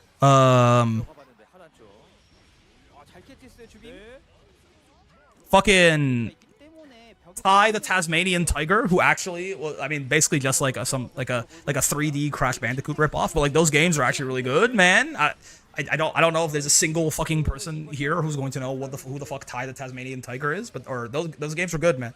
Those games were good. I fucked with them heavy. Like fucking all like weird like Digimon games I got from there too, like fucking Digimon Rumble Arena and like Digimon World 4 and shit like that. This is a nice little conversion, man. That's a nice little conversion. That was counter hit 2H into what, like raw 2-2H? No, close A. Oh, okay, that is close H 2H to raw 2-6U. Yeah. Digimon mentioned Pog, true. Ty was awesome. There we fucking go. Remember sometimes it even come on cases just on a plastic bag lid? Yep. Had some Tasmanian Tiger SNES game that I forgot existed until you just said that. Yeah, man. I played you know what's interesting is when I was a kid, I played such a wide variety of games out of almost like necessity. Like, I just had a lot of games and actually maybe not necessity. I mean, we had, you know, I was relatively, like, my family was pretty well off when I was younger, so we just bought a lot of games, like, sort of, why not? But yeah, I just, like, I don't know, I feel like definitely there were games that I ended up going back to, like, way more when I was younger, but I also just played a much wider variety of games than I do now, you know? Like, these days, I feel like I have a very small swath of games, not even swath, like, a very small, like, slice of games that I play. There's usually, like, at any one time, there are, like, maybe 4 games that I just play the shit out of, and then like one of them drops out of the rotation and one of them replaces them, and then etc, right? I got Ty and that Looney Tunes Tasmanian Devil mixed up. I had the latter. Oh, okay. I played that Ty the Tasmanian Devil game as well. Yeah. I still have a good variety of games that I play. I am very much a deep, not wide guy now, right? Like my buddy, my roommate actually, who I live with, he's like, he like the same way that I can bring up all these like random ass games from 20 years ago, he can be like, oh, I'm really excited for fucking, you know, Orb Walker 7 that's coming out. They announced it at the fucking Stony State of Play, and I've been waiting for it ever since Orb Walker 6 blew my socks off. And I'm like, what the fuck is Orb Walker? And he's like, oh, it's this franchise of platformers from the fucking 90s that's continued on to the 2020, and it's kind of awesome. And I'm like, okay, I'm sure. Like, he just knows about like every video game that exists, right? And like he's this like, he has this like, his Steam wish list is like 300 games long, and he's like got this depth of shit that he likes to play. That's not me anymore, man. That kind of is me 20 years ago, right? That kind of is me 20 years ago, but not anymore. Not anymore. Now I kind of just like I play Granblue, I play Pathfinder, I play Uma Musume, Pretty Dabi, and like there's like there'll be like another fighting game maybe that gets like stuck in there every now and then, And like every now and then, there's usually like a strategy game or a roguelite of some sort that fits somewhere in that mold too. Like I was playing Slay the Spire, I was playing, you know, Europa Universalis 4, etc., etc. What about Slay the Spire 2? Yeah, that's kind of what I was getting at with that 5th slot, right? Like I usually but it's rare for me to have like in a year, I will generally play somewhere between 8 and 9 games, you know? Whereas I feel like when I was younger, in a year, I would probably play somewhere between 50 and like 55 games, you know?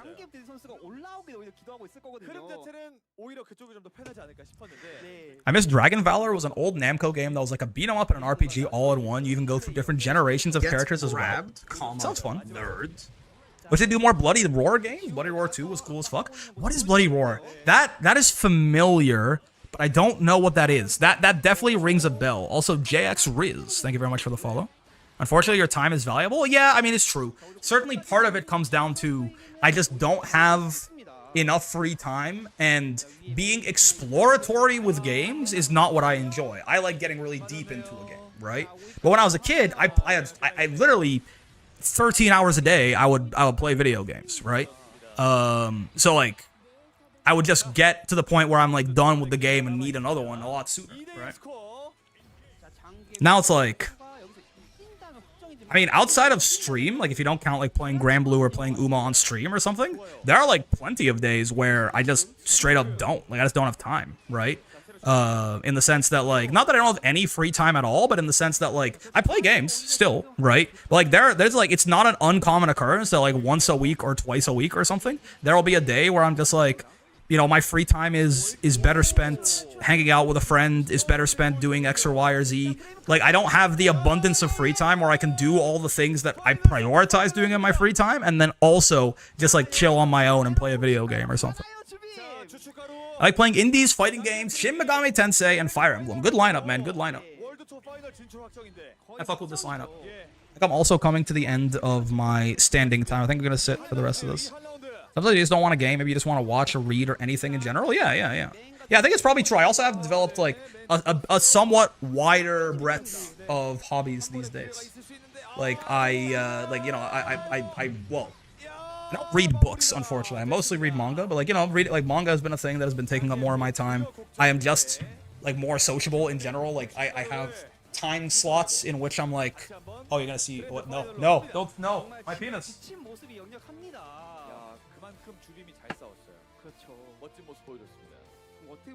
Like 4 out of 7 days of the week, I have like scheduled time for like hanging out with my friends and shit, you know?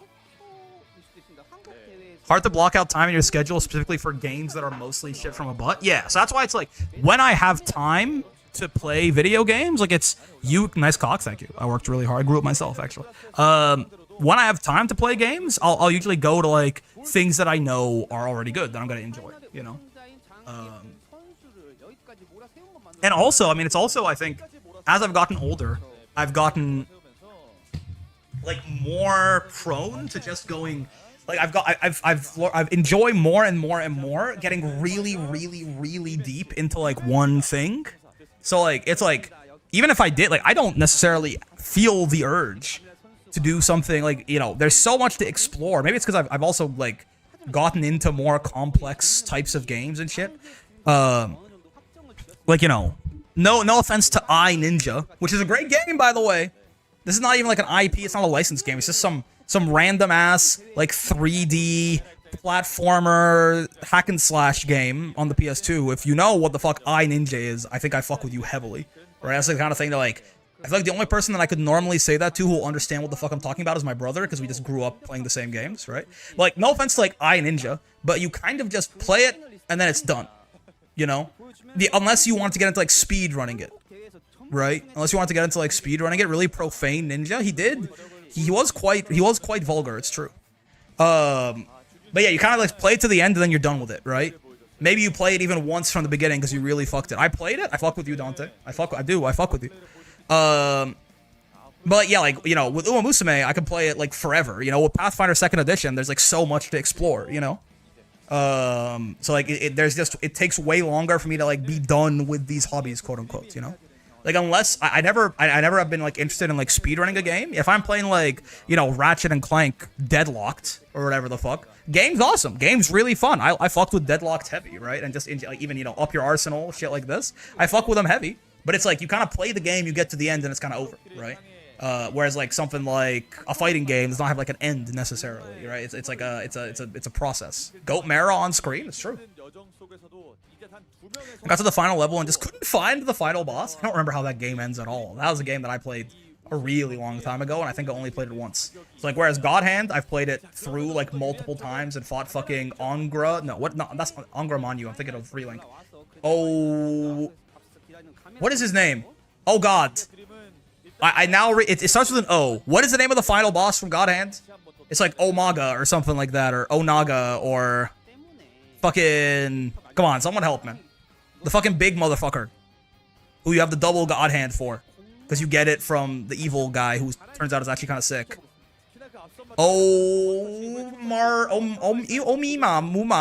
Fuck. These are grand finals, by the way. Ilsa Cagliostro grand finals. I'm prepping food for the last 20 minutes and I forgot there's a tournament happening until you said Goat Mara. Okay, I mean, a little rude to Granblue, I guess. I mean, I know I don't talk about the tournament that much, but it's been a good tournament. Listen, I mean, a guy like me, I fuck with the tournament. Angra. It is Angra? Wait, it's actually Angra? Okay, no, I'm goated. I said Angra, and then I'm like, no, I'm getting confused from Relink. I thought, like, I'm getting confused about Angra Manu. But no, it is Angra? Okay, awesome. Dude, God, I'm good at this. Yeah, so that game, I doubted my fucking expertise. That game I played through a lot, and I played even recently still, because that game is really fun, and I was never good enough to, like, beat it on the higher difficulties as a kid. And honestly, I'm, like, still not good enough to beat it on the higher... I think the furthest I've ever gotten is, like, Chapter 9 on normal. I don't think I played it on hard. I don't think I ever got past, like, fucking Elvis. Like, the first Elvis fight on hard, maybe. The only Onaga I know is Mortal Kombat Onaga, yeah.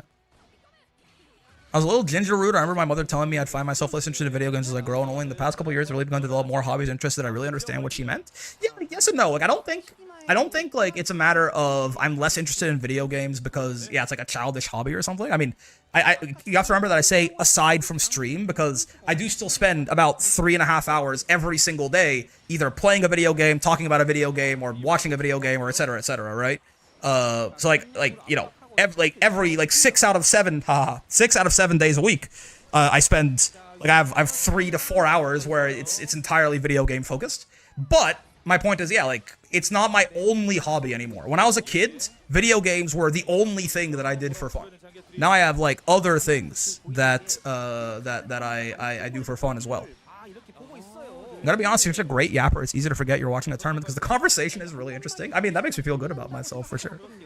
I do fuck with that. That Angra boss fight, man, it's not that cool. I wish. Fuck, what? Okay, this is the one that I actually don't remember. What is the name of the devil hand?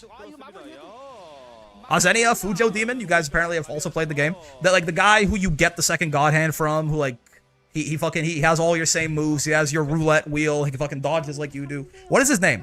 Because you're Gene. I forget his name. He was cool though. I like the final fight with him is way cooler than the fight with Angra after, you know. That's true. I love the brick commentary. I'm glad, man. I'm having a great time. I think it's been so long since I've streamed. I'm happy to be back, man. I have no idea where character power level is now. Where do we think Ilsa is? Ilsa is quite strong. Ilsa is like really good. Ilsa is good enough that we were talking about how we think will be a reasonable way to nerf her earlier. Azazel? Yeah. Oh, because Azazel probably, right? Yeah, that's probably true, yeah. He probably is like, it's like an Azazel thing. Yeah. Azazel, that sounds familiar. I completely forget his name, but that feels like it triggered some part of my brain. Ilsa's good. Ilsa's quite strong. This has nothing to do with the fact that, spoiler alert, Gamera wins this. Since she fucking came out, I've been like, she's very strong, right? The only thing Gamera has done is show me how much damage she gets off her Raging Strike conversions like 3 months ago. And then I was like, oh, like 2 months ago or whatever. But, hearing God Hand just makes me think of Berserk. I need to read Berserk. You know what was happening? Me and a friend, were reading, so we were watching Witch Hat, and I promise this is connected, okay? Just give it a second. Me and a friend were watching Witch Hat Atelier. right? If you know, right? Fun show. I like it well enough. The anime was enjoyable, right? But then she got like too excited and she started reading ahead because it was not all fully adapted yet. Of course, the manga's quite long. And then when she read it, she was like, "This shit is gas." She's like, "You need to read it too." So I started reading it, and like, goddamn, that manga is beautiful. Like, one of the things that really caught me off guard, and not even like the character writing is good, it's a fun manga, right? Like, it's like written by a woman, so there's like some amount of emotional intelligence in there baseline, which is also dope. But like, visually, literally, that manga is beautiful. Like, it's just every single, it's Kodansha, it's not Shonen Jump, so I assume she has like a better release schedule where she's not like pressured, and it's like those longer chapters too. Like, kind of like, think of like the Dragon Ball Super chapters or whatever else has like those 40-page chapters and all those like 18-page chapters, right? But yeah, like, whatever reason, every single, like, it's just like a frame of like two kids sitting and talking to each other, and like, they're all fucking like high detail and like shaded, and it looks like beautiful, and it's like amazing, right? And I was like, this is crazy. Like, this is like retroactively, this is making me like more upset about the standards that like other mangaka have to work under that mean that their manga don't look like this, right? Because there's like I feel like there's a very noticeable like effect that happens, especially with like Shonen Jump, where like a manga starts off, the art is amazing, and then once it gets popular, the art gets worse. Right? And this is obviously because like once it gets popular and it becomes like one of the things that is like, you know, contributing to the success of the magazine, they start like they have to like, you have to have a chapter every single week. It's gotta like, the editing process takes up more time probably too, whatever, right? So like, I'm not like blaming the mangaka for this. There's a lot you can blame the mangaka of a lot of shonen for. This is not one of those things, right? But always live. But yeah, like, it just made me think like, I did not realize the manga could look this good. Like, every single fucking panel is a painting. Like, random. Like, it's not even like, oh, some really big, important, like, double spread of, like, some, like, a huge army, or, like, some huge attack, or, like, a really important character being introduced. No. Two people having a conversation that is, like, a filler arc, like, between important things that happens, and they're drawn like it's a painting. It's like something you can make into a background, like a screensaver, you know, like a desktop background, which is just crazy. Screensavers don't exist anymore, huh? Screensavers don't exist anymore. When did screensavers stop being a thing? Right? OLED mogs? When did screensavers stop becoming a thing? Why are they called screensavers? Is it because of monitor upgrades that we don't need screensavers anymore? Is it because if you didn't have the screensaver, it would get burned? You would have burn-in? To stop burning? Yeah. Oh, that's why they were called screensavers. There's also doing the fucking rating strike thing. That was not even, anyone could have killed there, but yeah, she had all that coming up still too, right? I see. That makes sense. Anyway, yeah, like every single panel could be a desktop background. Like, it's beautiful, right? And yeah, I was just like, it like retroactively like made me unhappy with other manga that I was reading. I'm like, it's not the mangaka's fault, but like, we are losing out like on such a value. Like, turns out when they're so detailed like that, it really does make them more enjoyable to read when shit is beautiful, right? And the reason I brought it up is apparently when I said this to a friend of mine, they're like, "Oh, you have to read Berserk," right? Thanks for the English commentary on this. Maybe I'm not doing the best job of commentating the tournament. We talked about it a little bit. But I am maybe not doing the best job of actually commentating the tournament, so I apologize for that. But, you know, we mentioned it. CRTs take time to warm up, too. Makes sense. Your eyes were open, now you see the slop. Again, no shade to the mangakas. Yeah. But I was told, if you like that, you should read Berserk. Because they were saying that Berserk has a very similar thing, where, like, it's just always beautiful all the time, which I need to read Berserk at some point. I never got around to it.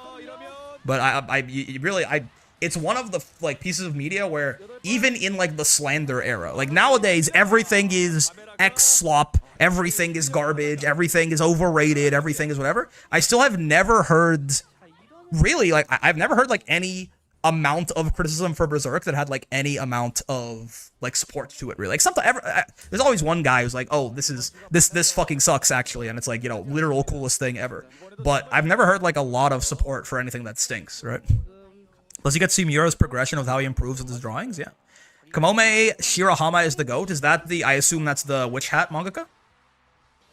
Miura's a perfectionist. It's true. Yes, I need to read me some Berserk. Maybe after I'm. You know what? That's not bad. Maybe after I'm done with Bleach. 'Cause I'm really enjoying Bleach right now. Maybe after I'm done with Bleach, I'll read Berserk. I'm down with that. What do you mean this is great commentary? Well, I'm glad. What the fuck was he doing? What the hell? Bro missed. A sun was in his eyes? What was that? I mean, was it maybe... I guess it was a read on a jump, right? It was a read on... I assume it was a read on a jump. That, like, after I do this, you think you're gonna think I'm gonna laser, you're gonna try and jump and get over it. I don't even know if you can jump in that delay. With him charging it or guest teleport? Oh, maybe. Yeah, that's fair. I assume Gamera had a reason to do it. I just don't know. I couldn't... Probably... Yeah, maybe? Maybe. The fact that he charged it up was like a real commitment too, though. So it's like it was a hard read of something. What part of Bleach are you on? I am on the Soul Society arc, I think. As in, I assume it's the Soul Society arc. It's their first time going to the Soul Society. Which I know, I've been told, everyone told me that this is the peak and it kind of goes worse after that. But like, at least so far, I am really liking it. Like it is, I love it. I don't like it, you know? Like this is like the kind of thing that like I've been going around to my friends who haven't read it and going, oh, you have to read Bleach. We'll see if it like gets really bad after, but like even if it peaks, you know, even if like One Piece peaked in like Water 7 and he's Lobby Marine for it, like a lot of the other arcs are still good. I'm glad. Yeah. One day I'll accept that watching a tournament as a brick stream just means I'm gonna get focused on random topics and Dragon Ball instead of actually noticing the tournament at all. I mean, you can multitask. You can multitask maybe. Berserk is my favorite manga, though it's not something you can easily recommend. It's very graphic and not for the faint of heart. I have heard this. I'm okay with that in general. Like, I think I'm certainly less desensitized to stuff like that than I was when I was a teenager and I was like watching videos of people dying for fun because I hadn't unlocked the empathy center of my brain. But I think it's also like, you know, art should comfort the disturbed and disturb the comfortable, man. Like, you know, maybe it sheds a light on some shit. Don't get too discouraged, but still at minimum some great character designs in your future. I believe it. I mean, the fucking manga's cool, man. For me, Bleach was up and down, but overall I liked it, yeah. I started Berserk and like, at like 15, and page 1 didn't make me want to continue. Yeah. The only thing that makes it hard to recommend is that the first volume is kind of just edgy to be edgy. That is unfortunate, for sure.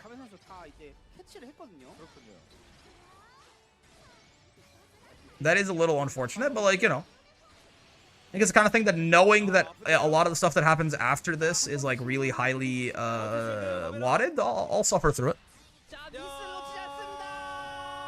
Okay, Grand Finals reset. I see you. It's like very disturbing, but it's horrifyingly beautiful, and you can't help but gape in awe. Excuse me? I can't help but do what? I can't help but do what? Like, I guess. I do that sometimes. Like, is that... I suppose, yeah, I guess, like, your mouth can be agape when you are, but, you know, I feel like... Just don't read it in public? You heard him get to gaping? Well, I definitely don't want to gape in public.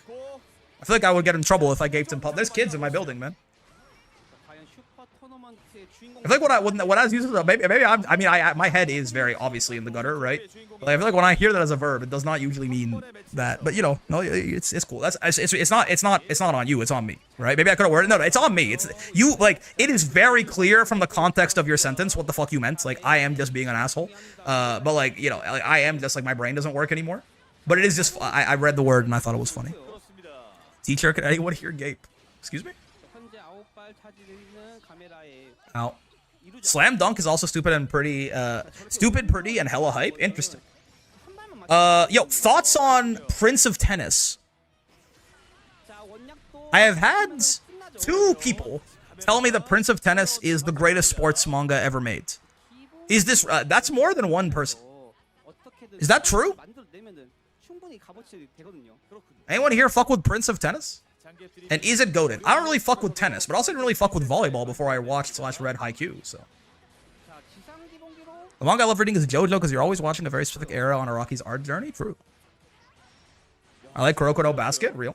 2 is more than 1 noted. I mean, all I'm saying is like that is if one person, if it's just like Prince of Tennis guy 417 is like I love Prince of Tennis, then it's like yeah, that's fair. Like 2 different people giving it such high praise.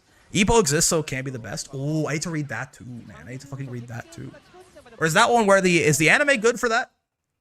I feel like with a lot of these, what the fuck just happened?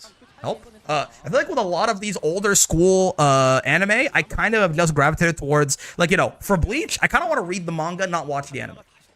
Honestly, to an extent, Dragon Ball has a lot of, I got a lot of love for it. But even still, Dragon Ball Z, like I'm not gonna watch Dragon Ball Z anymore. You know what I mean? Like I'll watch Kai and be a little interested in some of this. I'll be like, really, for Dragon Ball, I kind of want to read the manga more than I want to watch the anime too these days. You know?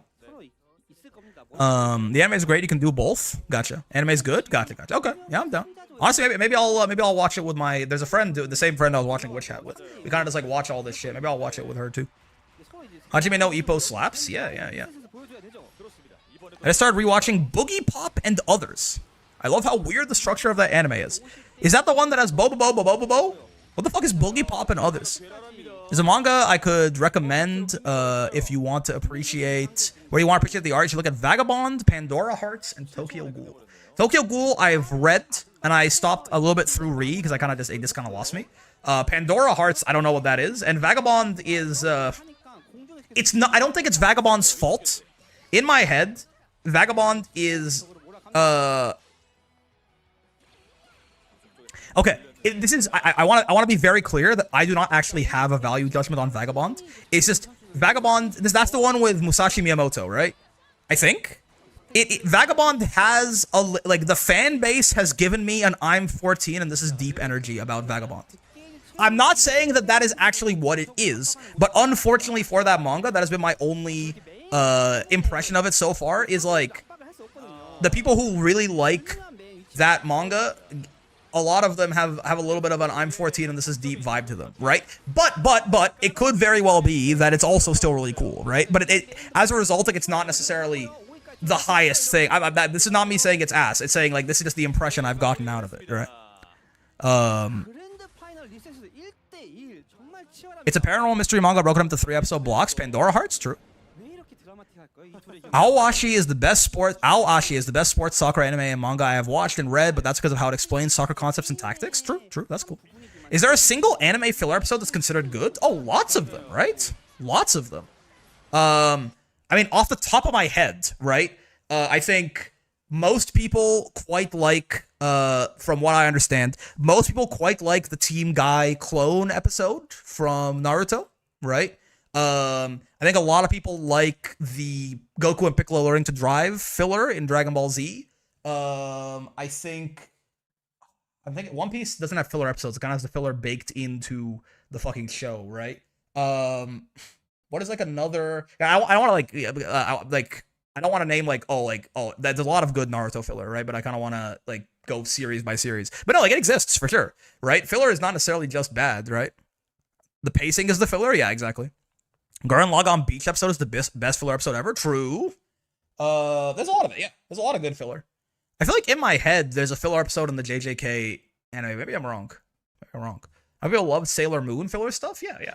The problem with filler is when there's too much of it, right? But oftentimes, like for Dragon Ball, I like a lot of the Dragon Ball filler because one of the things I really like the Dragon Ball characters, and one of the things that I love is just getting to see them like do things that aren't fighting to save the world, you know, like just having like, that's why I like some of my favorite arcs in Dragon Ball, which I feel like they like a lot of people maybe don't like these as much, but like high school Gohan stuff is awesome, right?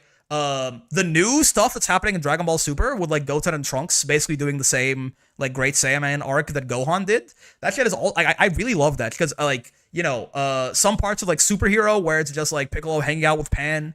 You know, like I really like when these characters get to just like do shit that isn't fighting to save the world, right? And generally, because you know the plot needs to move forward, the only times that happens, the only times that happens for extended periods of time is in a filler, right? 3 episodes for the Cell arc were pretty good. Yeah. Rick's favorite episode of Dragon Ball Z is Dueling Piccolos. Is that when he's training with the multiform technique and he's fighting himself? I haven't watched Dragon Ball Z in a while. I watched Dragon Ball Z like 3 or 4 times, but I was very young. I feel like mostly I've been ever since I realized what Kai was. Like ever since like 18, I feel like I have not really watched Z. I've been watching Kai mostly. That one of Krillin versus Imperfect Cell was fun too. Yeah. Krillin's fucking dream of him beating Cell's ass. If you're down with slice of life comedy, Yotsuba is one of my favorite manga of all time. That one also sounds familiar. I fuck with slice of life comedy. Pandora Hearts is a mystery dark fantasy manga that's like a dark Alice in Wonderland, and it's very engaging with an insanely great and enjoyable cast of characters along with some of the greatest plot twists I've seen in fiction. I feel like mystery is not generally my thing, I will say.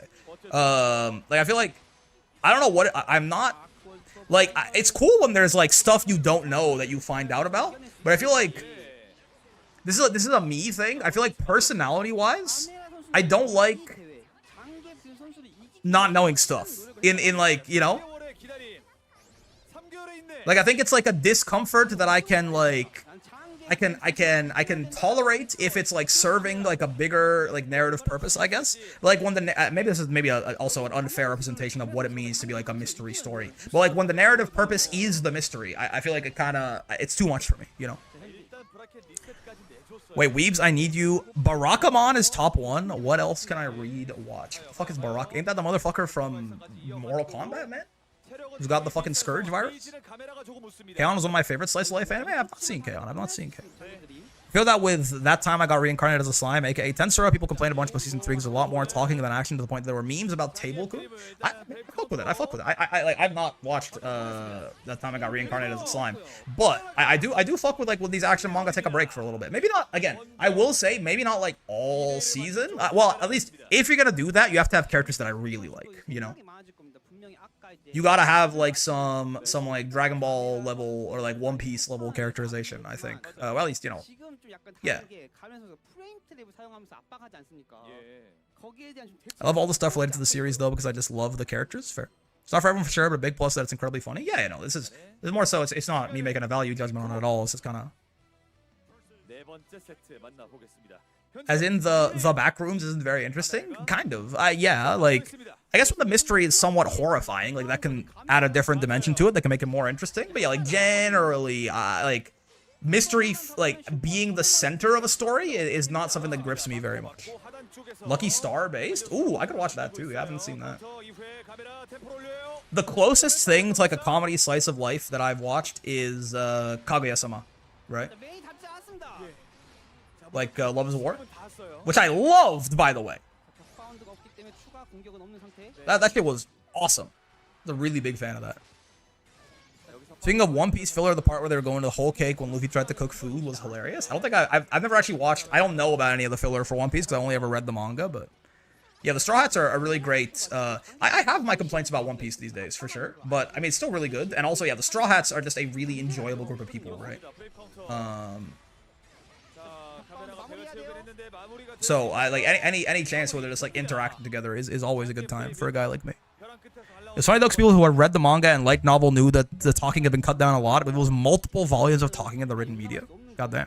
I believe in Goat Mara. I mean, Zangief did reset the bracket on his ass, but he's winning currently at least. I'm not gonna. I know who wins this, so I guess I'm not gonna spoil you, but he's the GOAT because he's not playing CAG / hand job.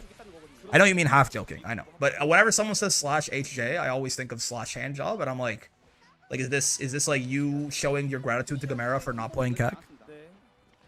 Marsh comes in like a lion, anyone? I've not seen it, but I've heard of it. I know it makes people cry, I think.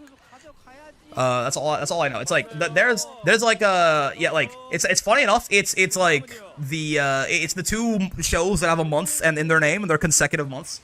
Like, the only thing I know about fucking Sangatsu no Lion, or like, yeah, like March comes in like a lion, or fucking Your Lie in April is the other one, is that people cry when they watch them. I think that's really, I think Your Lie in April is about music. I think.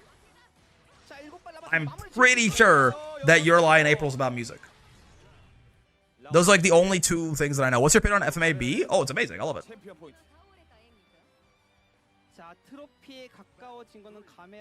I'm a big fan.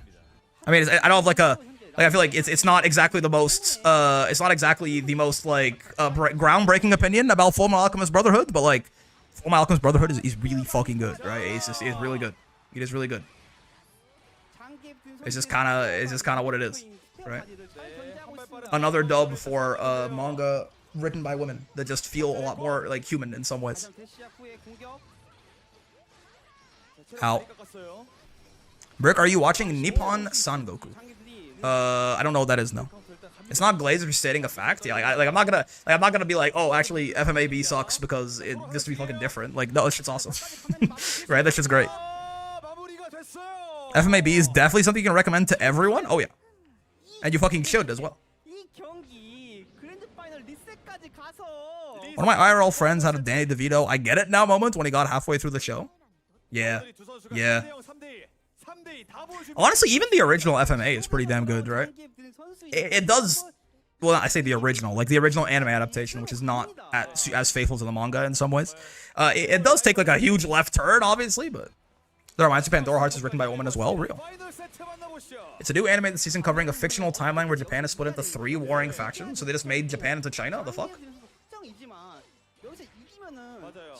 Hasn't the Romance of the Three Kingdoms been fucking done enough? How many Dynasty Warriors games do we need before we don't do the Romance of the Three Kingdoms anymore? Honestly, I'm kidding though. As far as I can tell, that shit is kind of cool. But like, I don't know fucking anything, but like, if I have to hear about the fucking Yellow Turban Rebellion one more time, I'm gonna fucking shoot somebody, I think. I like the 2003 FMA more than FMAB. Yeah, sure. I think I disagree, but I think they're both really good.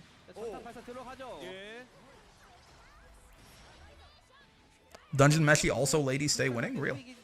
I remember I had a very funny moment. I was reading, I was watching Gachi Yakuta. And I think it was actually during one of the watch parties for the sub streams, now that I think about it.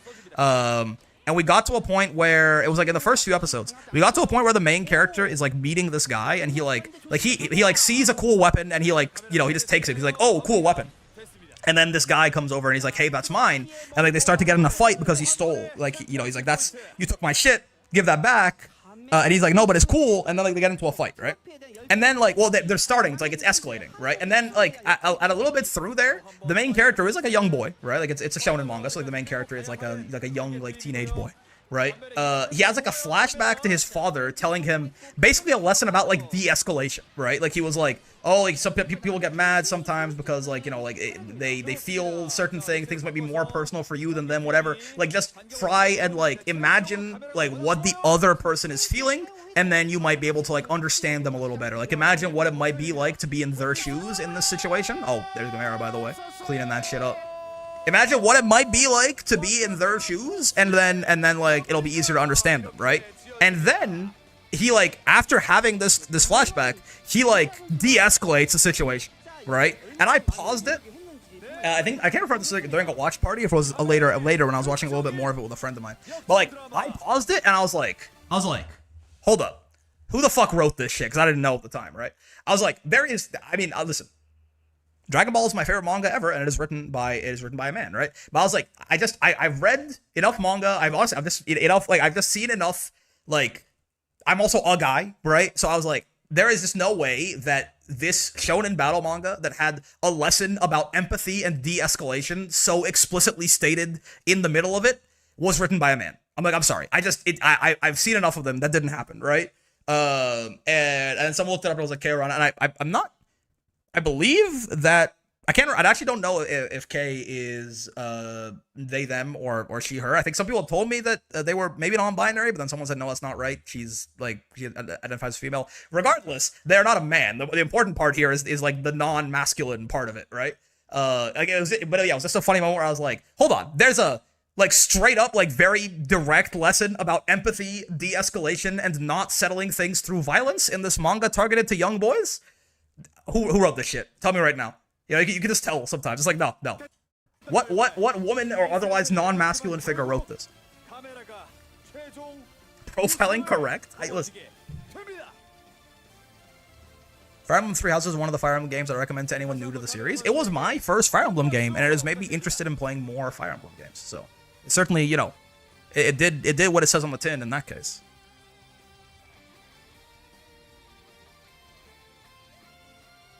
Also, the FMAB creator has another anime out right now called Demons of the Shadow Realm. Demons of the Shadow Realm? Fair. The original FMA, which does call all three, definitely should be given its flowers, but I do think the ending is the worst aspect. Yeah. I think some things outside of the ending, I can actually see, like, being better than the actual, like FMAB, the 2007 one, I guess, but Three Houses is so good. I fucked with it heavy, man. Awakening was good. That's what I've heard as well. I have a friend who's also a huge Fire Emblem fan. They were telling me, I forget which one they told me to try. They're like, if you want to play Free Houses, you should play this one. But I forget which one they said. I can always ask her again though. I'd say play Fates. The gameplay is really good, and the story is actually not worth reading. I'm probably going to be more interested in Fire Emblem for the mechanics than the story, I will say. It's just the kind of guy I am, right? Like, I'm going to be more interested in the mechanics of Fire Emblem and the strategy and the tactics and the, character building and all of this of Fire Emblem than I am going to be in the story. It's just, like, in games, I tend to be more attracted to mechanics and gameplay loops. Vinland Saga and Vagabond are very mature about how they approach violence. Okay. It's also very weird because Fates is my most played game ever, but the story is a negative 2 out of 10. I'm kind of okay with that. The God Hand story is really stupid. I love that game. Fire Emblem, my beloved, specifically Engage. You know what?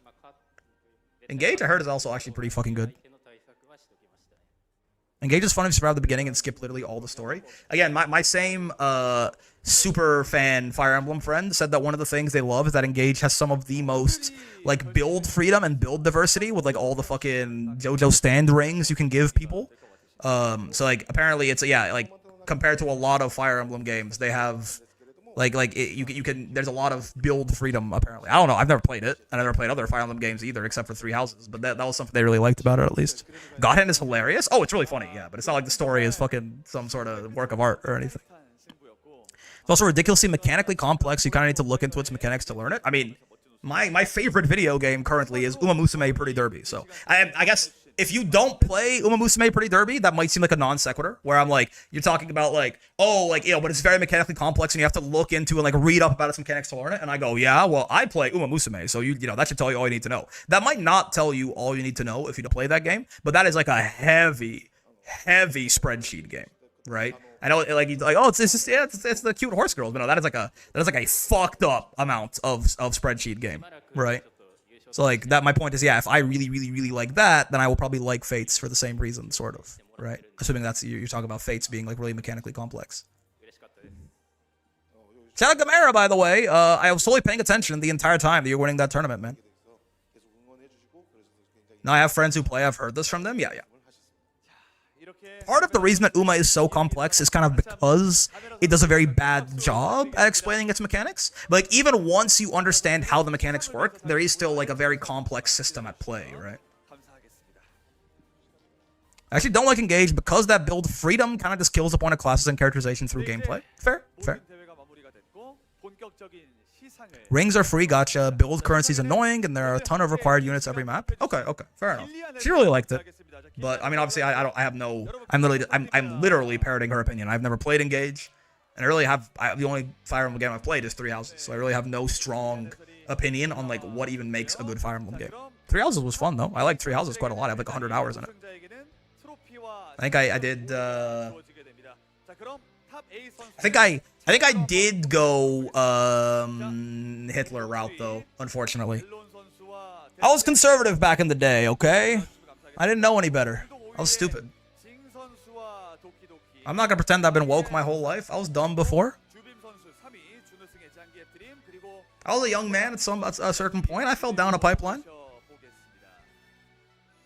I love Engage, but it's weird. No, it's fair. That's fair. No, it's fucking real. Imagine there's just a fucking id announcement at the end of this. It's like he's coming out on fucking June 15th. 2 years ago, Brick would have pulled on SSR Rico. True. I would have actually fucked with the fact that she was kind of Hitler-chan like. I think perhaps some of the weaker maps in the new ones. Sure, yeah. I really have no frame of reference, but here, Gamera, you get a Haru Urara. She's dancing on your head to celebrate your accomplishment. He looks really tired, you know. I got the NBA Finals to watch. It was a fun stream to tune into. I am just about done too, man. This is game 3, right? My mayor Muslim. My bagel's Jewish. My Christian Dior. Knicks potentially in 4. Is yes? Hard cut to Pop Smoke. Yeah, Gamera looks very tired and he won. I mean, I'm just saying, right? It really is like, is there any doubt about the correlation at this point? Is game 3? Yeah. It's Knicks up 2-0 right now, yes. Fate's builds are ridiculous, but you have to spend the entire game building into them. I kind of love that, honestly. Like, you say that, but like, I kind of fuck with that. Like, the fact that it's like something you plan out like 10 hours in advance is kind of exactly what I like I'm really interested in, you know? Like that's the thing that really gets me about Pathfinder is the idea of like building a character 2 years in advance, you know? And it's like, and when I hit level 10, 13 months from now, this is the feats I'm gonna take type shit. Up to which I was not expecting for sure. Yeah, I'm not a big ball guy, but I'm not really a big sports guy in general, which perhaps is unsurprising considering the rest of my interests. But I did see, was it fucking Wemby like pass the ball into like someone's back, like on his team? Like that shit is rough. That shit is rough. You know what? I'm starting to have that thing happen too, where I was like, I looked up fucking Victor Wembanyama, and that dude is 22. That's like, you know, it's starting to happen. This guy is like way younger than me. You know, like that's crazy, right? Wemby is 22 years old, man. I only really watch basketball. No, that's fair, right? It's starting to happen where like this fucking like that is great. Like, you know, this is like the kind like this is like the age of person that I like give advice to. Like there are guys at my job who are this age, like new grads, they're this age, and like they come to me for like career advice. You know what I mean? So I'm like, it's crazy that this fucking like this like basically this like yo this 22-year-old is like fucking the GOAT apparently or something. I don't know. Well, not the GOAT, but you know. Maybe the lights are too bright for him though. Who knows? Who knows? I'm not. I have no opinion on the matter. But like passing that pass, I don't know. Maybe the lights are too bright. Maybe the lights are too bright. Anyways, that's about gonna do it, man. Omiana pass was unfortunate. Oh yeah, it was Castle. Yeah. Was just not expecting the pass. Was still a close and valiant effort. Yeah, I mean, even with that mistake, they lost by literally like he missed. Like they had a chance. There was like a buzzer beater that he missed too, right? Like it was still really close. But I mean, honestly, I'm just pulling for New York right now, just because like. I don't know. Honestly, like New York is like the only state in America that I feel like is maybe like not actively living through hell right now. It just feels like randomly like the entire country is on fire and like New York just gets the fucking sunshine and rainbows with Mom Donnie. Like their fucking budget is balanced, their potholes are filled, their crime rate is lower than ever, and they're just and like the Knicks are doing great. So I just kind of want like New York is not really the underdogs right now, but I feel like if you know if the Knicks win, they might fucking rip the head off the Statue of Liberty, and I kind of want to see that, you know. I kind of want to see that. So for like as a guy with really no horse in the race, I just want I want the Knicks to fucking sweep that shit 4-0 just because I think it will be funny. But yes, I think that's gonna do it, fellas. I think that's gonna do it for me. I will see you tomorrow for probably actually playing some Granblue, some 2B. I think I want to play some 2B. I think she's been on my mind recently. I kind of want to play her again and then kind of see how she feels. But for now. Have a wonderful rest of your day. It's good to be back, man. It's good to be back. It's good to be in the new place. It's good to not be fucking skipping every single stream because I have to move. Yeah, thanks for the stimulating conversation, and I will see you tomorrow.